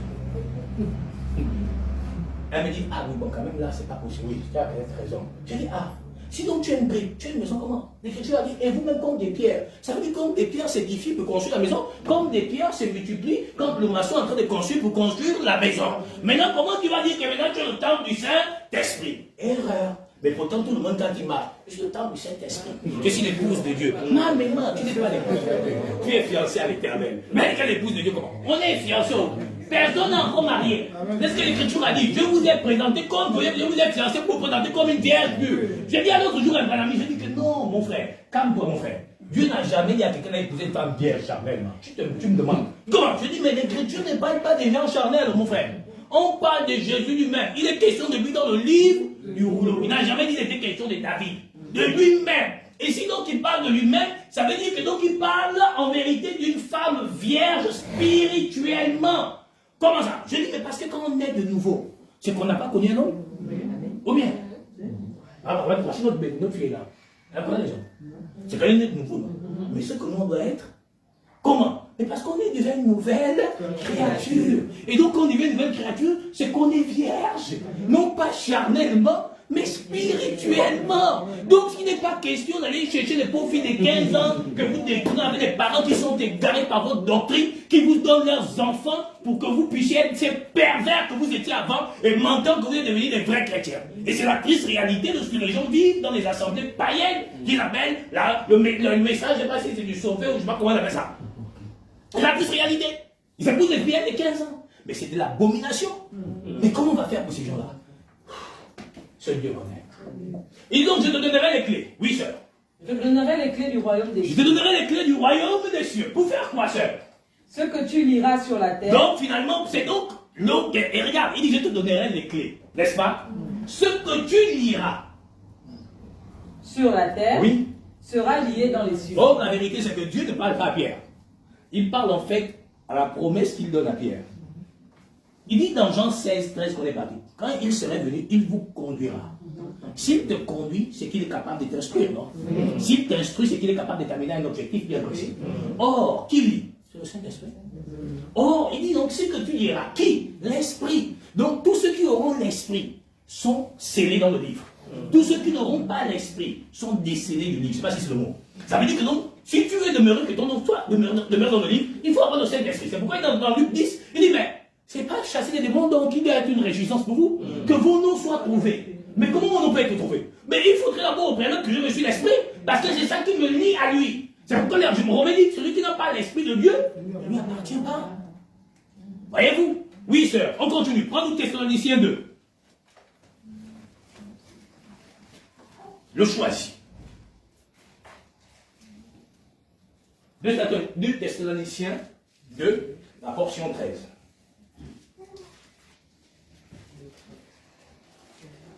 Pour nous, frères bien-aimés du Seigneur, nous devons à votre sujet rendre continuellement grâce à Dieu. Oui. Parce que Dieu vous a choisi dès le commencement. Pardon?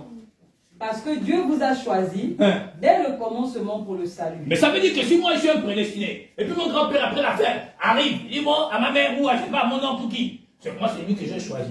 C'est un cadeau. Pourquoi?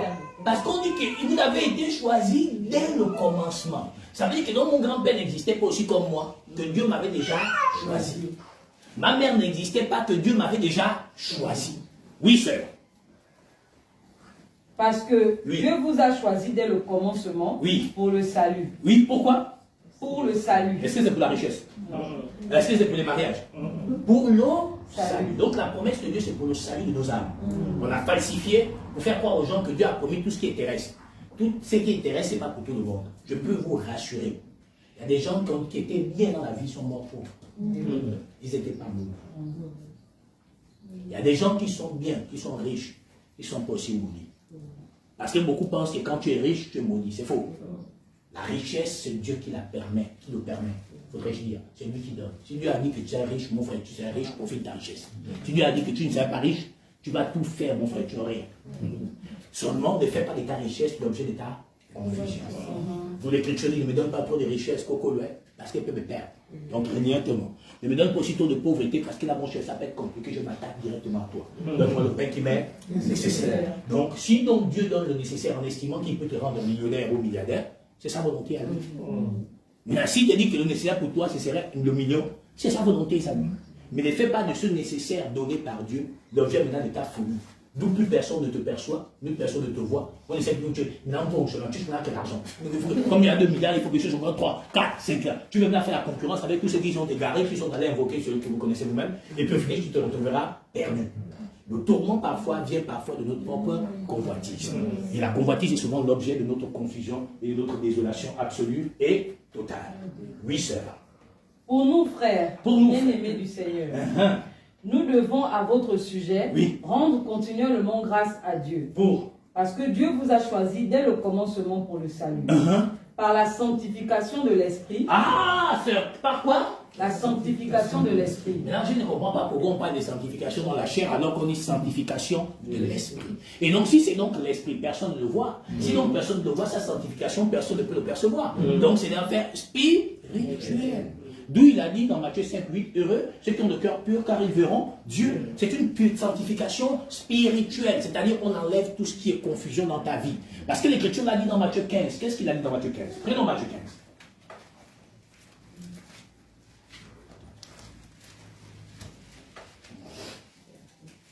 Matthieu 15.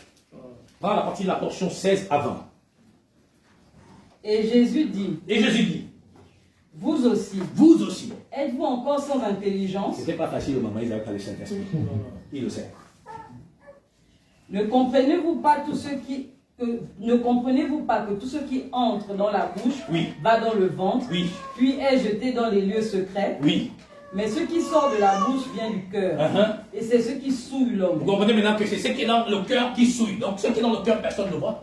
Tout ce qui est dans le cœur, ce sont des objets de convoitise. Ce sont des objets de désir. D'où il dit, par la sanctification de l'esprit. Donc l'esprit vient enlever tout ce qui est objet de convoitise. C'est spirituel. Parce qu'elle demeure dans la pensée de l'homme. D'où il dit, ce qui sort de nous et ce qui nous souille. Car c'est du cœur qui vient quoi? Car c'est du cœur que viennent les mauvaises pensées. Voyez-vous ce qui s'est passé aujourd'hui d'Hélène? Oui. Les meurtres. Le meurtre. Jean 8, 45. Dit que Satan était meurtrier dès le commencement. Ça n'a rien à voir avec la loi charnelle que Dieu a donnée à Moïse pour dire à Israël comment il devait régider leur société. Oui. Les adultères. L'adultère. Matthieu 5, 21, 5 à 28. Il dit qu'est-ce qui vous a été dit par les anciens? tu ne commettras point d'adultère. Il dit, moi je vous dis que quiconque regarde une femme pour la convoiter a déjà commis l'adultère dans son cœur. L'adultère spirituel commis par Satan. Dans Matthieu chapitre 3, Matthieu chapitre 4, pardon, et dans Genèse chapitre 3, il a convoité Ève. Non pas sur le plan charnel pour la désirer, mais sur le plan spirituel. Il a commis l'adultère spirituel. Ça n'a rien à y voir avec l'acte charnel. Oui. Les impudicités. Mais bien sûr, c'est déjà commis tous les jours. Quoi, il dit quoi? Il dit qu'en fait, si quelqu'un se lie à une prostituée, ils forment une seule chair. Fuyez donc l'impudicité. Que tout péché que l'homme commet, que ce soit hors du corps. Il parle non pas du corps charnel, mais du corps du Christ. L'impudicité, c'est quand quelqu'un est fiancé à quelqu'un, va donc d'homme en homme. C'est-à-dire donc va de doctrine en doctrine. C'est là dont il parle de l'impudicité. C'est donc dans nos cœurs. Quand quelqu'un est volage spirituellement, il va entendre les belles choses. Je vois dans ta vie quelque chose qui brille comme ça là. Oh, il y a une bénédiction qui est en train de descendre. Je sens, oh là là là là, oh, saint pour être béni. Tu prends le peu que tu as. Tu devais peut-être même faire voyager tes pauvres enfants. Ah, le voyage, on va repousser les voyages parce que, voilà, j'ai eu des difficultés. Quand tu as donné ça à un escroc. Pourquoi? Parce que, vous savez, ce qui est triste avec l'humanité, c'est quand il a un peu, il veut toujours plus. Vous savez, si vous prenez le passage du fils prodigue, la bagarre qu'il y a eu là-bas, c'est à cause du veau gras. Tous les parents que vous voyez dans les familles, charnelles là, les religieux là, c'est le veau gras. Hein. C'est-à-dire, bien vivre, bien manger. C'est ça la bataille de l'humanité, le veau gras. Qui aura plus que tous les autres? Qui aura plus pour dominer tous les autres? Parce qu'aujourd'hui, la guerre des nations, c'est le pouvoir de dominer. Par quoi? Par la puissance de l'argent. Celui qui a plus d'argent influence les autres. C'est ça la triste réalité. Comme dans toutes les familles. Comme au Gabon. Si j'ai plus d'argent, je domine et j'esclavagise tout le monde. Tu vois l'aîné qui devient maintenant celui qui va débaucher chez son petit frère. Toi, tu t'assois, tu es là, tu... Mais c'est une vérité. Mais je connais l'autre jour là-bas. Je connais quelqu'un là-bas qui a fait des courses chez nous là. C'est son grand frère qui pousse le chariot. Comment il lui méprise, comment il lui parle. Parce qu'elle a plus d'argent. C'est la réalité. Tu vois que même, c'est même les parents qui sont souvent à l'origine de ça. C'est-à-dire que quand il n'est pas encore venu le douanier de la famille, dans son gros ventre le dernier, il vient maintenant des 17h, la réunion c'était depuis 15h. Quand il arrive, il ne salue personne, il s'assoit dans toute l'arrogance parce qu'il est douanier. Tous ceux qui ne sont pas douaniers, qui sont enseignants, instituteurs et autres, ils sont obligés d'attendre. Quand on va commencer à parler, on dit tout le monde parle, il parle, voilà comment on va faire les choses. La mère dit, oui, on a compris. T'as une bosse. Là c'est qui? C'est le dernier. Comme Anne Paul Baum, c'est lui qui a l'argent, non? Là, c'est lui-là qui va dire, bon, donc, on va faire comme ça, les cotisations vont mettre pour 50 000 ici, et moi, je vais donner le reste. Ah, d'accord, oh, merci, oh. Il dit, c'est pas sa mère, c'est 50 000, 100 000. Alors là, il a quand même encore corrompu comme jamais. Les aînés, maintenant, se retrouvent mouillés. Ils sont là, mais qu'est-ce qu'ils vont faire? Ils sont pas. Pourquoi? Parce que nous-mêmes, dans notre ignorance, on élève quelqu'un qui n'a pas le droit d'être élevé. L'argent ne donne pas la dignité de la valeur à quelqu'un. Malheureusement, dans nos familles gabonaises, on élève souvent celui qui a plus d'argent. Non, respectons l'hiérarchie, respectons la logique parfaite. Quand on est vrai, soyons toujours humbles. Et si on est humble, Dieu veillera et nous élèvera toujours. Mais c'est la triste réalité en Afrique, et même partout dans le monde, même chez les Occidentaux, c'est pareil. C'est le dernier qui a l'argent, tout le monde au bas. Tout le monde au bas. S'il dit que toi, ne viendras pas au mariage, tu n'as pas le choix.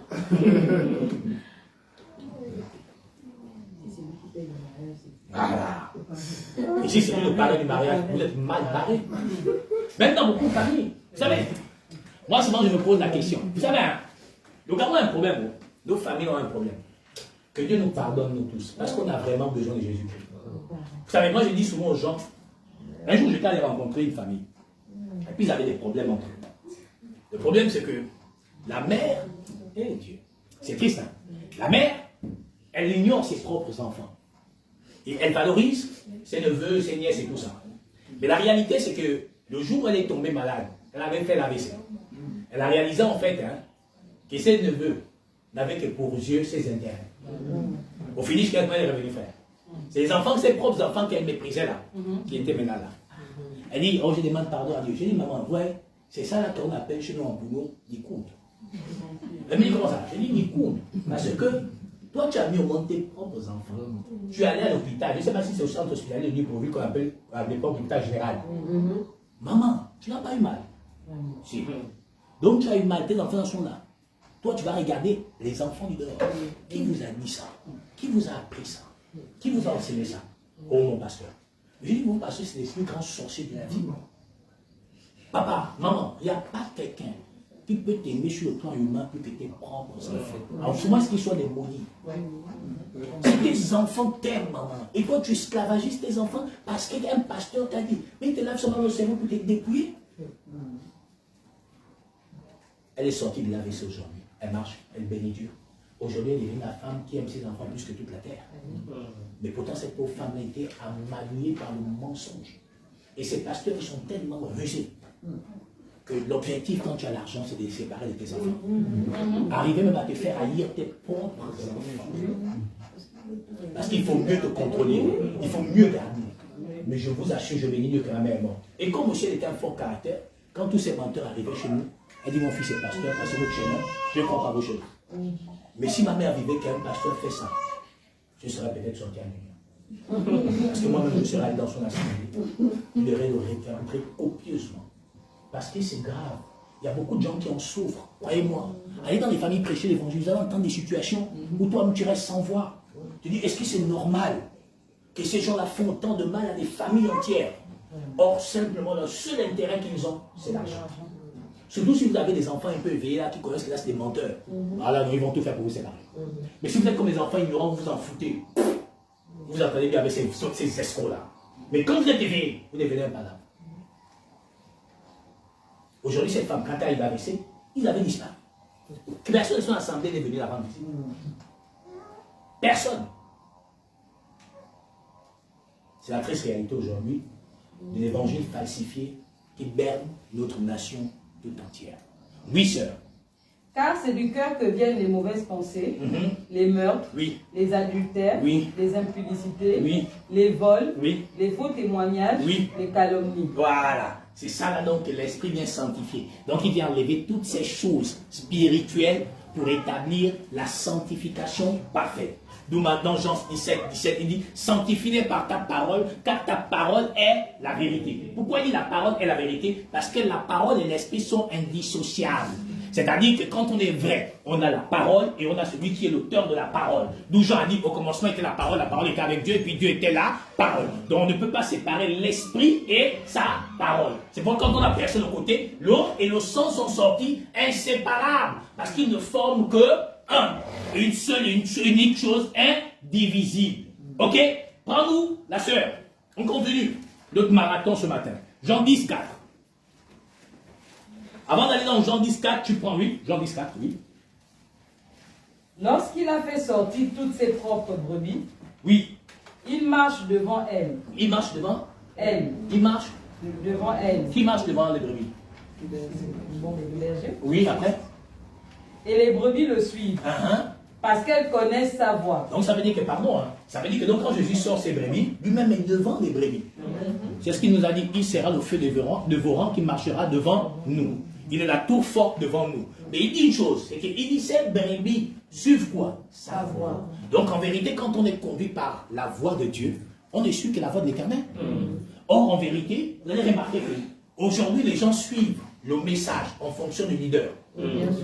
Or, Jésus dit, mes brebis entendent ma voix et ils me suivent. Or, suivre Jésus, c'est donc reconnaître la voix. Pour aller où? À la porte. Mais qui est la porte? Lui-même. Comment l'ouvre-t-on? Par son esprit. Pour avoir accès où? À la connaissance éternelle et venir proclamer l'évidence vécue ou l'espérance vécue avec l'éternel. C'est pourquoi Paul a principalement de soi dit, mais quand j'étais ravi, j'ai entendu des choses qui n'étaient pas permis à un homme d'entendre. Mais qui a ravi Pierre? Paul. Et c'est Jésus lui-même. Et comment il a fait? Il lui a mené avec lui. Où? Sur le chemin de Damas. Pour aller au 3e ciel.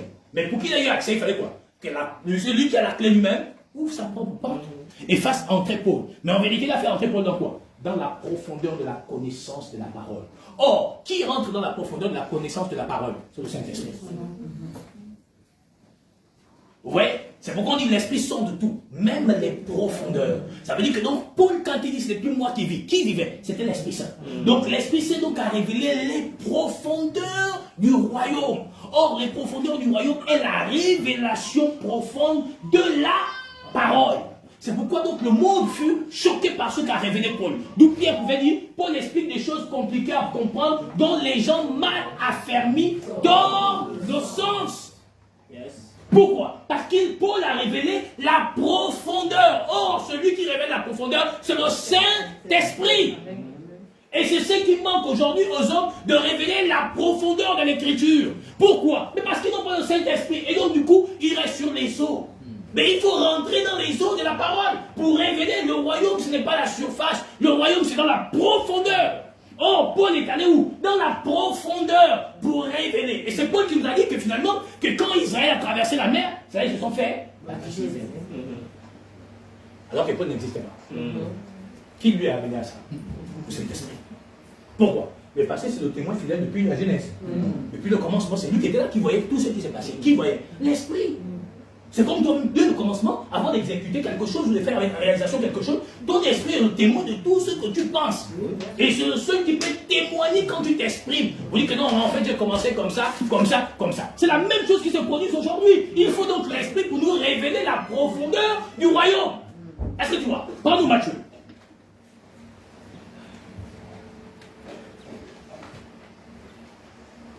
Matthieu 22, 14.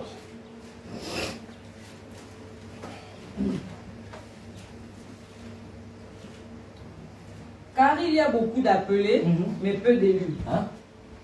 Car il y a beaucoup d'appelés, oui, mais peu d'élus. Beaucoup d'appelés, mais peu d'élus. Ah, donc on est beaucoup appelés.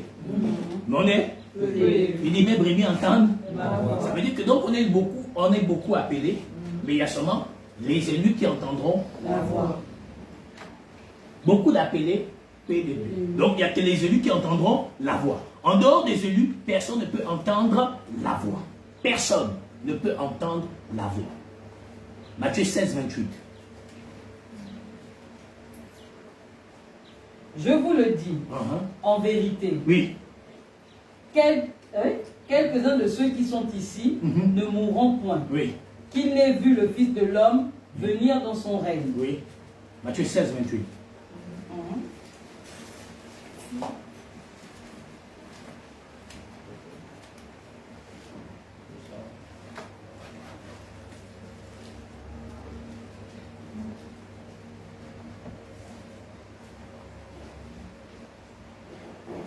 À partir de la portion 26.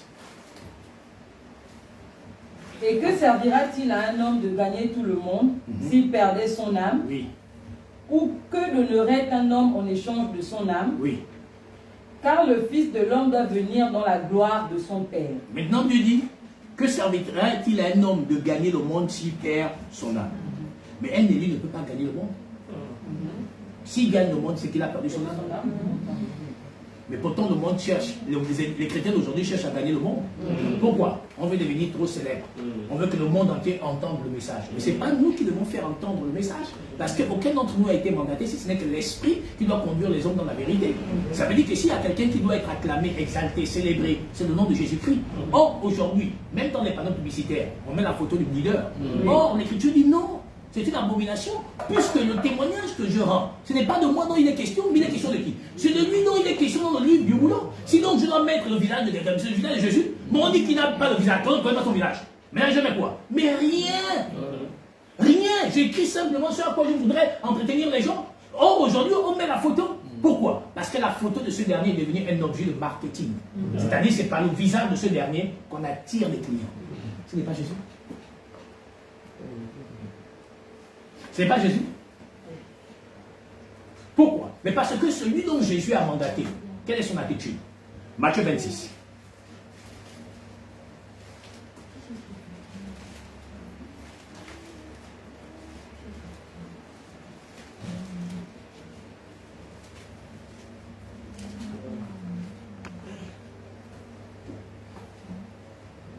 La portion 28. Car, Matthieu 26. 28. Car ceci est mon sang. Oui. Le sang de l'alliance. Oui. Qui est répandu pour plusieurs. Oui. Pour la rémission des péchés. Il dit ceci est mon sang. Qui est répandu pour plusieurs. Pour quelle mission? La rémission des péchés. Donc pour ôter le péché. Donc le Saint-Esprit ne vient pas pour autre chose que pour ôter le péché. Maintenant pourquoi aujourd'hui le Saint-Esprit est utilisé pour toute autre chose qui ne concerne pas sa mission première? La mission première, c'est conduire les hommes dans la vérité. La seconde, c'est nous ôter nos péchés. La troisième, c'est nous sceller pour le jour de la rédemption. Mais si vous examinez tout ce qui est prêché aujourd'hui, le Saint-Esprit ne fait pas toutes les trois choses. Alors on dit que non, voici le sang de l'alliance. Le sang de l'alliance qui est rompu pour vous. Pour faire quoi? Pour la rémission des péchés. Donc la mission du Saint-Esprit, c'est nous ôter les péchés pour nous sceller pour le jour de la rédemption. Puisque l'Écriture là-bas dit dans 2 Thessaloniciens que quoi? C'est donc par la sanctification de l'Esprit. Or, un homme sanctifié, c'est un homme sans péché. Or, la mission première de l'Esprit, c'est ôter les souillures qui sont dans nos cœurs, tel nous a dit tout à l'heure Matthieu chapitre 15. Donc nous ôter les péchés pour nous faire conduire à l'évidence de la nature Christo Santos, pour devenir des objets véritables de louange et d'adoration. Donc celui qui est sanctifié est le juste, celui qui conduit est le juste, celui qui sauve est le juste, celui qui ouvre la porte est le juste, celui qui conduit les membres est le juste. Or n'héritera le royaume que le juste. Pas plusieurs, que le juste. Qui est le juste? Jésus-Christ. Donc l'Écriture n'a pas menti dans Hébreux 10, il est question de lui dans le livre du rouleau. Oui, sœur. Deutéronome 17, 6. Enfin, Joël, tu peux nous prendre Jean 6, la portion 37 à 38. Ah. 7, 6.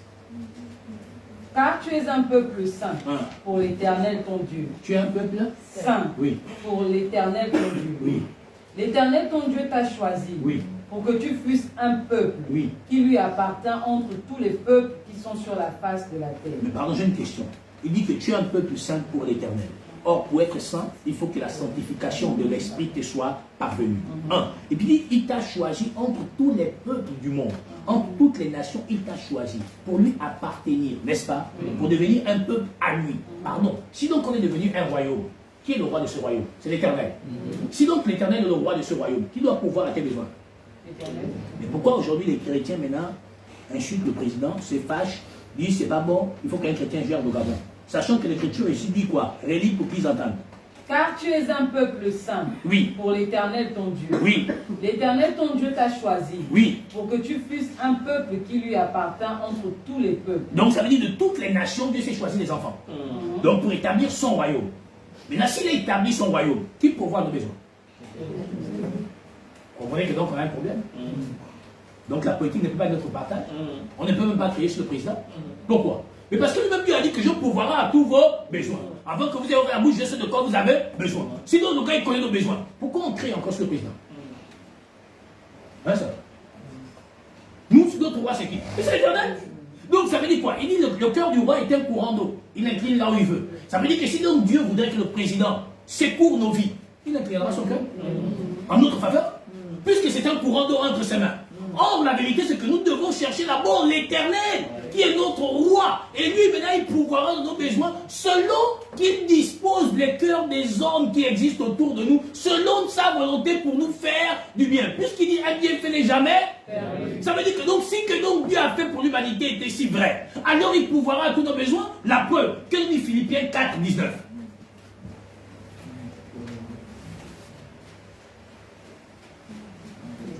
« 4,19. Et mon Dieu pourvoira à tous vos besoins. À qui? À tous vos besoins. Qui pourvoira? Mon Dieu. Donc finalement, Deutéronome 7, 6 n'est pas un mensonge. Qui dit que donc je vous ai choisi pour être saint. Et puis il dit de toutes les nations, c'est vous que j'ai choisi. Et je pourvoirai à tous vos besoins. Selon quoi? Selon sa richesse. Ça veut dire que donc le rémunérateur de tous les chrétiens, c'est pas le président lui dit. C'est donc Jésus-Christ. Et comme le cœur du roi est un courant d'eau entre les mains de Jésus, il inclinera pour notre faveur. Et peu importe qui est là, peu importe ce qui vers qui nous irons, que ce soit un directeur général ou quelque chose, si donc Dieu est le pourvoyeur et que donc on est dans une nécessité ou un besoin, il inclinera toujours le cœur de ces gens en notre faveur.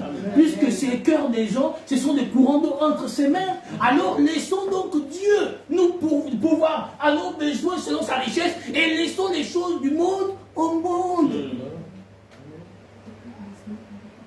Mais pourtant nous voici, Oh mon Dieu, tu as béni nos Gabon. Je ne savais pas que le pétrole était une bénédiction, mais c'est avec les chrétiens du religieux du Gabon, j'ai appris ça. Ils disent que non, tu as donné le pétrole, le manganèse, l'or. Et quand même, on ne joue même pas les sangs de Dieu. Oh Seigneur, oh la famille, à l'époque, c'était les bongos. Oh Dieu Seigneur, enlève-nous les bongos. Je dis, mais là, l'homme qui est le plus détesté, certainement pour certains, c'est le président. Il dit, non Seigneur, non, que la tradition-là finisse. Enfin, Cyril va prendre le pouvoir. Tocard. Tu ne sais même rien. Pourquoi? Parce que tu n'as rien compris à la volonté de Dieu. Dieu n'agit jamais en circonstances des hommes ou en désir ou en volonté humaine. Il agit en fonction de sa volonté. Tout ce que Dieu fait concourt à sa volonté. La preuve, Israël a dit à Samuel, on veut un roi. Dieu leur a dit par Samuel que voici toutes les exigences du roi. Ils ont dit, nous aussi on veut un roi. À la fin, c'est eux-mêmes qui pleuraient. Eux-mêmes. Et finish. Dieu n'avait jamais choisi Saül. C'est le peuple qui a choisi Saül. La preuve. Ils ont été maltraités comme jamais. Mais l'homme selon le cœur de Dieu, c'était qui? David. Mais or, si on reste dans l'ordre, on croit que donc David était un roi qui a régné sur tout Israël. C'est vrai. Mais la vérité, c'est que derrière David, il y a une préfiguration spirituelle. Qui? Le véritable David, qui est Christ, qui devait perdre le propos de Dieu dans la connaissance, dans la justice, dans la justification et dans la sanctification pour l'amener au salut. Donc le choix de Dieu est fait pour son œuvre. Le choix des hommes est fait pour l'œuvre des hommes. Mais maintenant, nous, on cherche quoi? Le choix de Dieu pour nos âmes ou on cherche le choix de Dieu pour nos vies charnelles?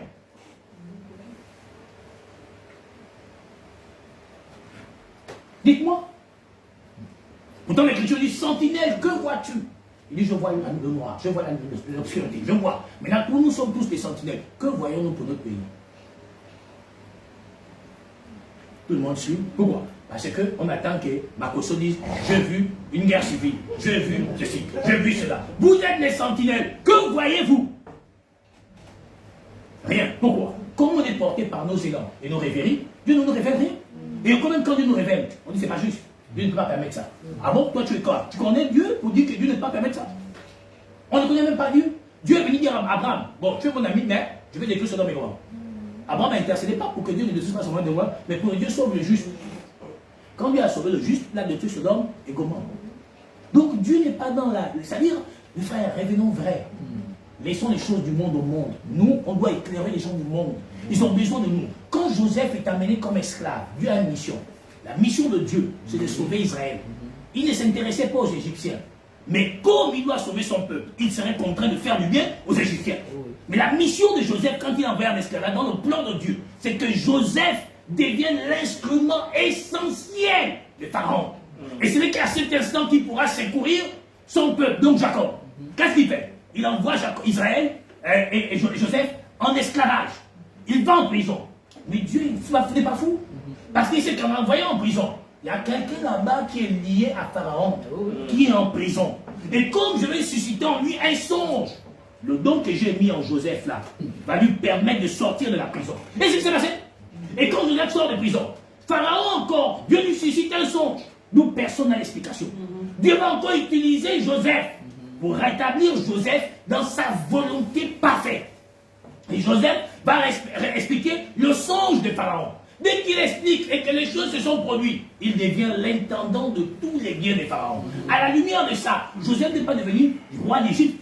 Il est devenu simplement une personnalité importante de Pharaon, puisqu'il était la clairvoyance de la gestion humaine des pharaons. C'est ça que nous devons être. Mais non, aujourd'hui, on fait la politique pour faire quoi? Non, nous, on doit être la lumière. Joseph était la lumière pour sauver le peuple d'Israël. Or, dans cette évidence-là, frère, qu'est-ce qui s'est passé? C'est qu'on avait à la fois les Égyptiens et on avait à la fois le peuple juif, n'est-ce pas? Or, sur nos charnels, il fallait bien qu'il y ait quelqu'un qui ait la vision pour que les gens la mangent. Puisqu'il y avait la famine pendant 7 ans. Est-ce que ouais? Or, ce qui se produit est spirituel. Pourquoi? Parce que Joseph, c'est Jésus. Une partie de l'église est composée des juifs, une partie de l'église est composée des gentils, c'est-à-dire des païens. C'est nous qui constituons l'église, étant donné qu'Israël est déjà été enlevé, qui a engendré le Christ. Et donc, à la lumière de ça, en ce temps, on a la même préfiguration, puisque Joseph, c'est Jésus-Christ. La parole se fait rare. Qui a la parole? Que Joseph lui-même, il la donne à qui? Aux Égyptiens qui sont là-bas, et à Pharaon. Comment on appelle? Aux Israël qui est là-bas, et puis à nous, les païens du monde entier, qui composent l'épouse du Dieu vivant. Or, dans ce temps, les chrétiens doivent être la lumière qui oriente les politiques. Aujourd'hui, les religieux sont devenus la confusion des politiques, puisqu'ils se battent tous pour la même baguette de pain et pour le même fauteuil. Maintenant, comment le peuple pourra-t-il être orienté et savoir qu'il y a un danger qui pourra arriver soudainement à la nation? Personne. Regardez, toutes leurs révélations. Le Gabon va faire la guerre. Je n'ai jamais vu des pasteurs aussi nuls et tocards que les pasteurs du Gabon. Tout ce qu'ils voient, c'est le chaos d'un pays. Ça, c'est quelle révélation? Donc Dieu ne peut pas donner un jour au Gabon dans le bonheur.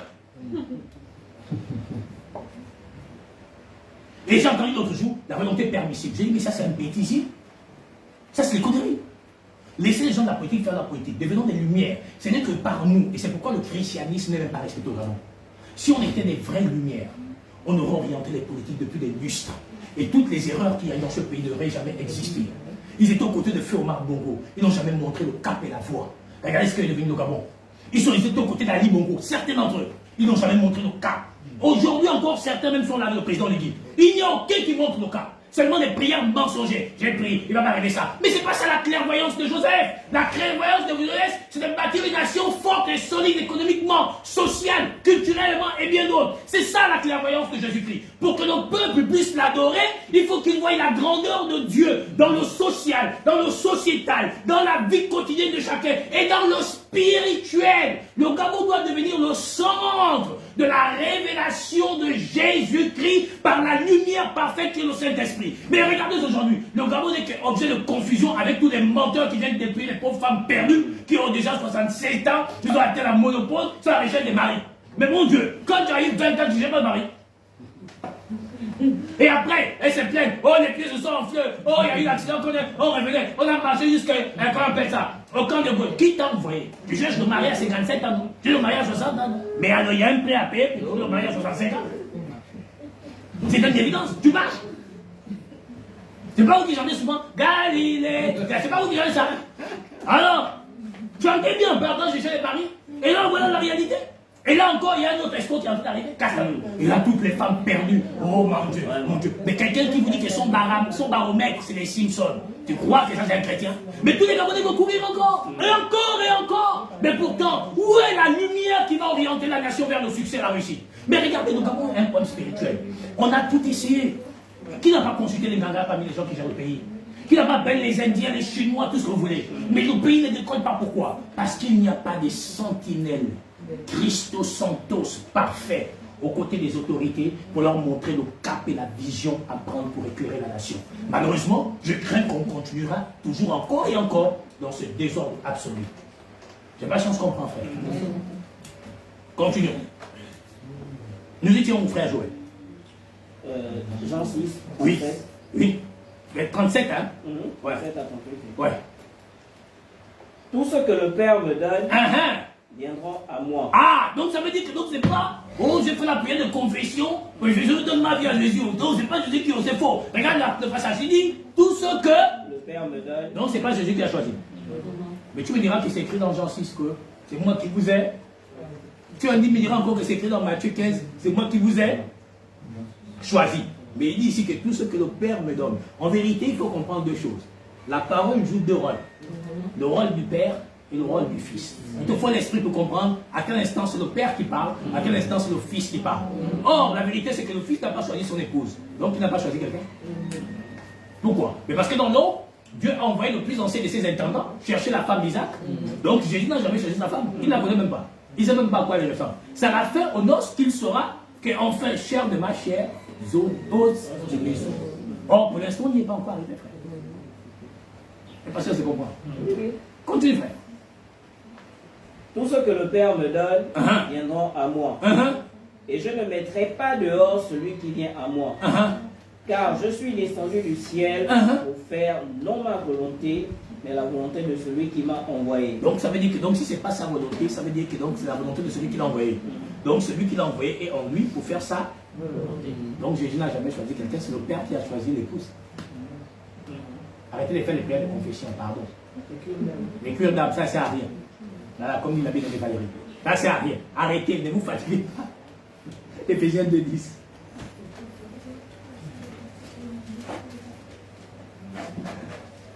Dieu.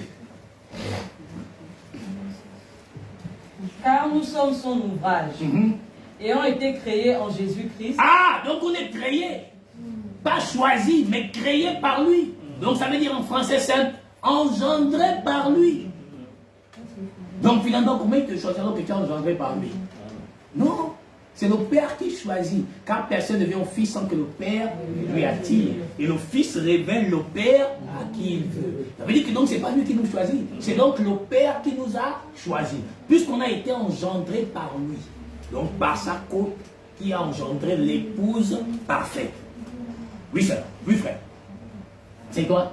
Oui, vas-y, sœur. Car nous sommes son ouvrage et ont été créés en Jésus-Christ pour de bonnes œuvres que Dieu a préparées d'avance afin que nous les pratiquions. Ça veut dire que donc les œuvres que nous posons, ce n'est pas nous qui les faisons. Ça a déjà été préparé d'avance. Que tu veux ou pas, ça accomplira.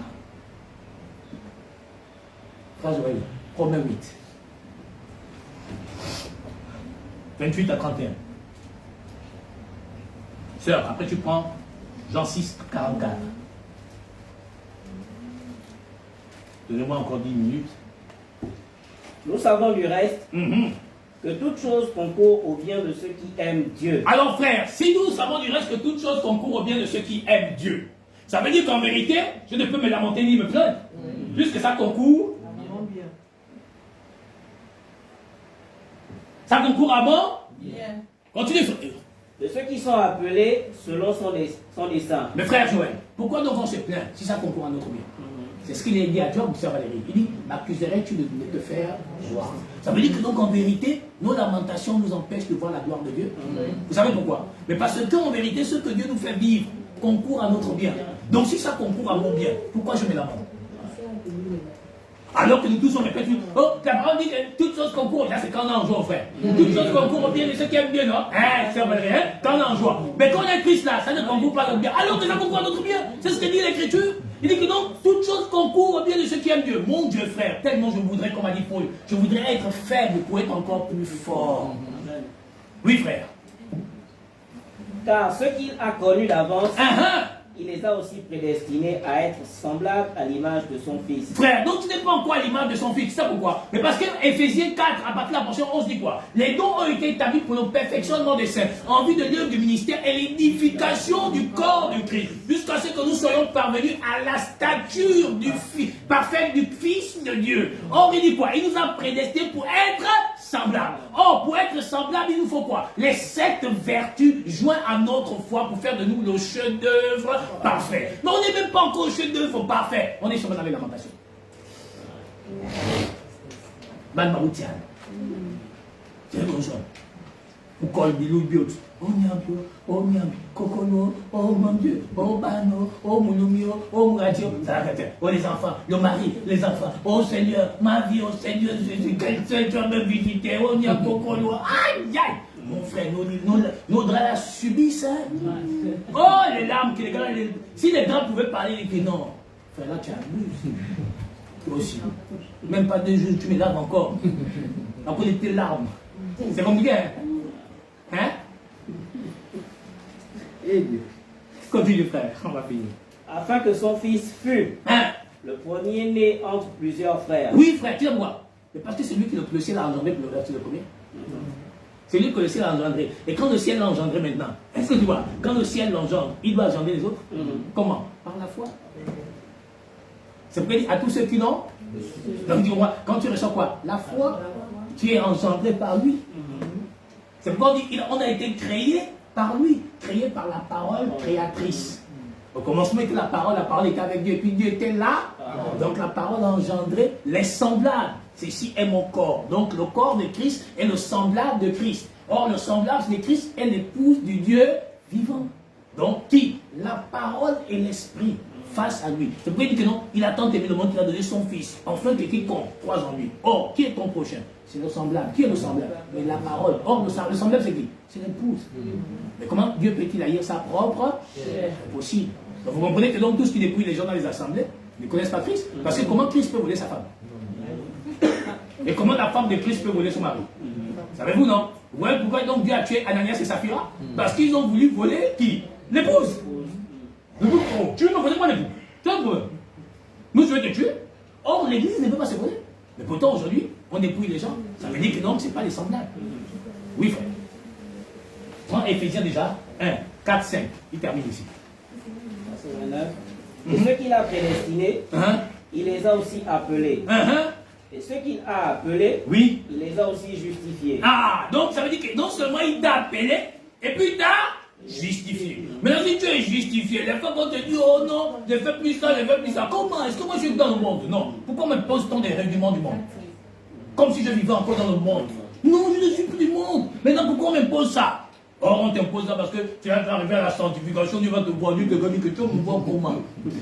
Comment tu vas me voir? Alors que pour me voir, il faut devenir comme moi. Mais pour devenir comme Dieu, il faut être engendré par Dieu. C'est ce que dit l'Écriture. Donc il faut devenir semblable à la parole. Oui, ça. Et ceux qu'il a justifiés, il les a aussi glorifiés. Donc ce qu'il a, il les a aussi glorifiés. La glorification parfaite, c'est quoi? Le Saint-Esprit. Donc quiconque dit être enfant de Dieu doit être porteur du Saint-Esprit. Continue. C'est quoi ça? Éphésiens 4. Oui. 1. Éphésiens 1, 4, 5. En lui, Dieu nous a élus avant la fondation du monde.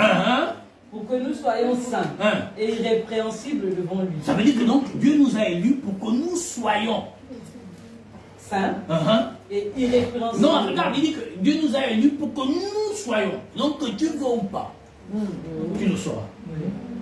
Donc il n'y a pas d'effort à faire. Il dit que pour que nous soyons, donc que tu le veux ou pas, tu vas devenir saint. Oh, qui est saint? Mais c'est le Saint-Esprit. Oui, ça. Et irrépréhensible devant lui. Mais bien sûr, on ne va mettre pas de terre à tout le monde des doctrines, puisqu'on est dans le royaume, on connaît le royaume. Oui, ça. Nous ayons prédestinés dans son amour à être ses enfants d'adoption. Ah, donc on est devenu quoi? Ses enfants d'adoption. Donc la religion consiste à aller chercher qui? Les orphelins. Pour devenir quoi? Enfants d'adoption. Par quoi? Par le Saint-Esprit.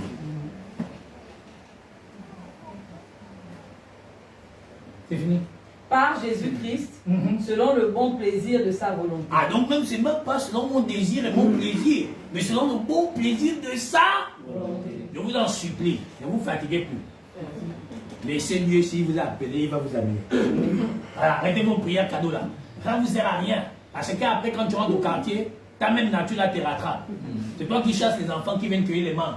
C'est toi qui insultes les voisins qui shootent le ballon qui rentre dans ta barrière. Don't laisse au coco. Si.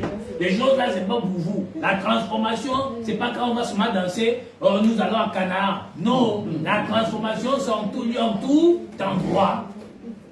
1 Pierre 2, 9. 2, 9. Vous, Frère, tu prends 1, 15, 16. Vous, au contraire, vous êtes une race élue. Une race élue. Un sacerdoce royal. Une nation sainte. Un peuple acquis. Afin que vous annonciez les vertus de celui qui vous a appelé. On annonce quoi? Les vertus. Là, regardez, excusez-moi, je ne suis pas très intelligent. On va essayer d'aller chercher les vertus qu'on nous a annoncées. Et là, on va examiner pour voir si c'est ce qu'on annonce dans le monde là. Prenons Pierre. Tout en gardant le passage, tu vas se rentrer.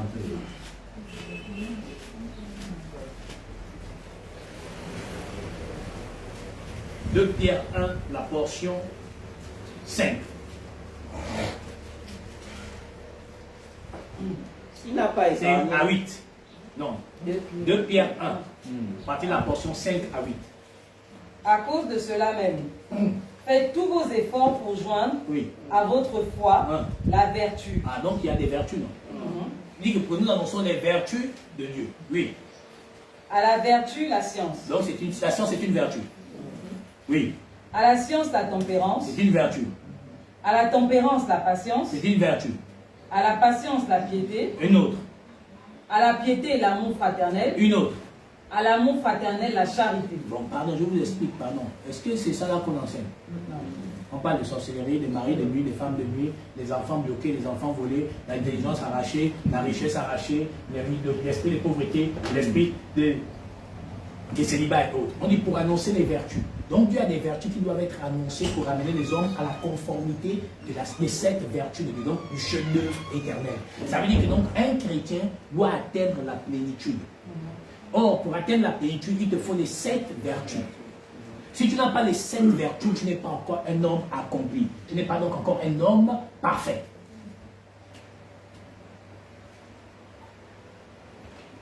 Oui, frère. Finissons avec 2 chapitres, 3 chapitres ici, et 3 portions.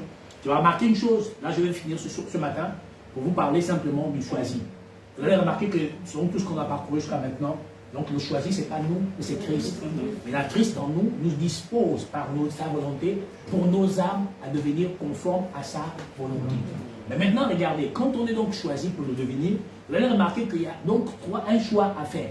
Et ce choix-là, ça va peut-être vous choquer ce matin, mais c'est le seul choix pour le devenir. Oui, frère. Galates 2, 15, 16. Oui. Galates chapitre 1er, la portion 15 à 16. Sœur, tu te prépares Acte 26. Mais, 14 à 18. lorsqu'il plut à celui qui m'avait mis à part dès le sein de ma mère, Oui. et qui m'a appelé par sa grâce Oui. de révéler en moi son Fils, Oui. afin que je l'annonçasse parmi les païens, Oui, frère. aussitôt, Oui. je ne consultais ni la chair ni le sang. Ça veut dire que donc le juste ne consulte ni la Chair ni le sang. Jésus dit, éloigne de moi cette coupe, c'est la chair qui consulte.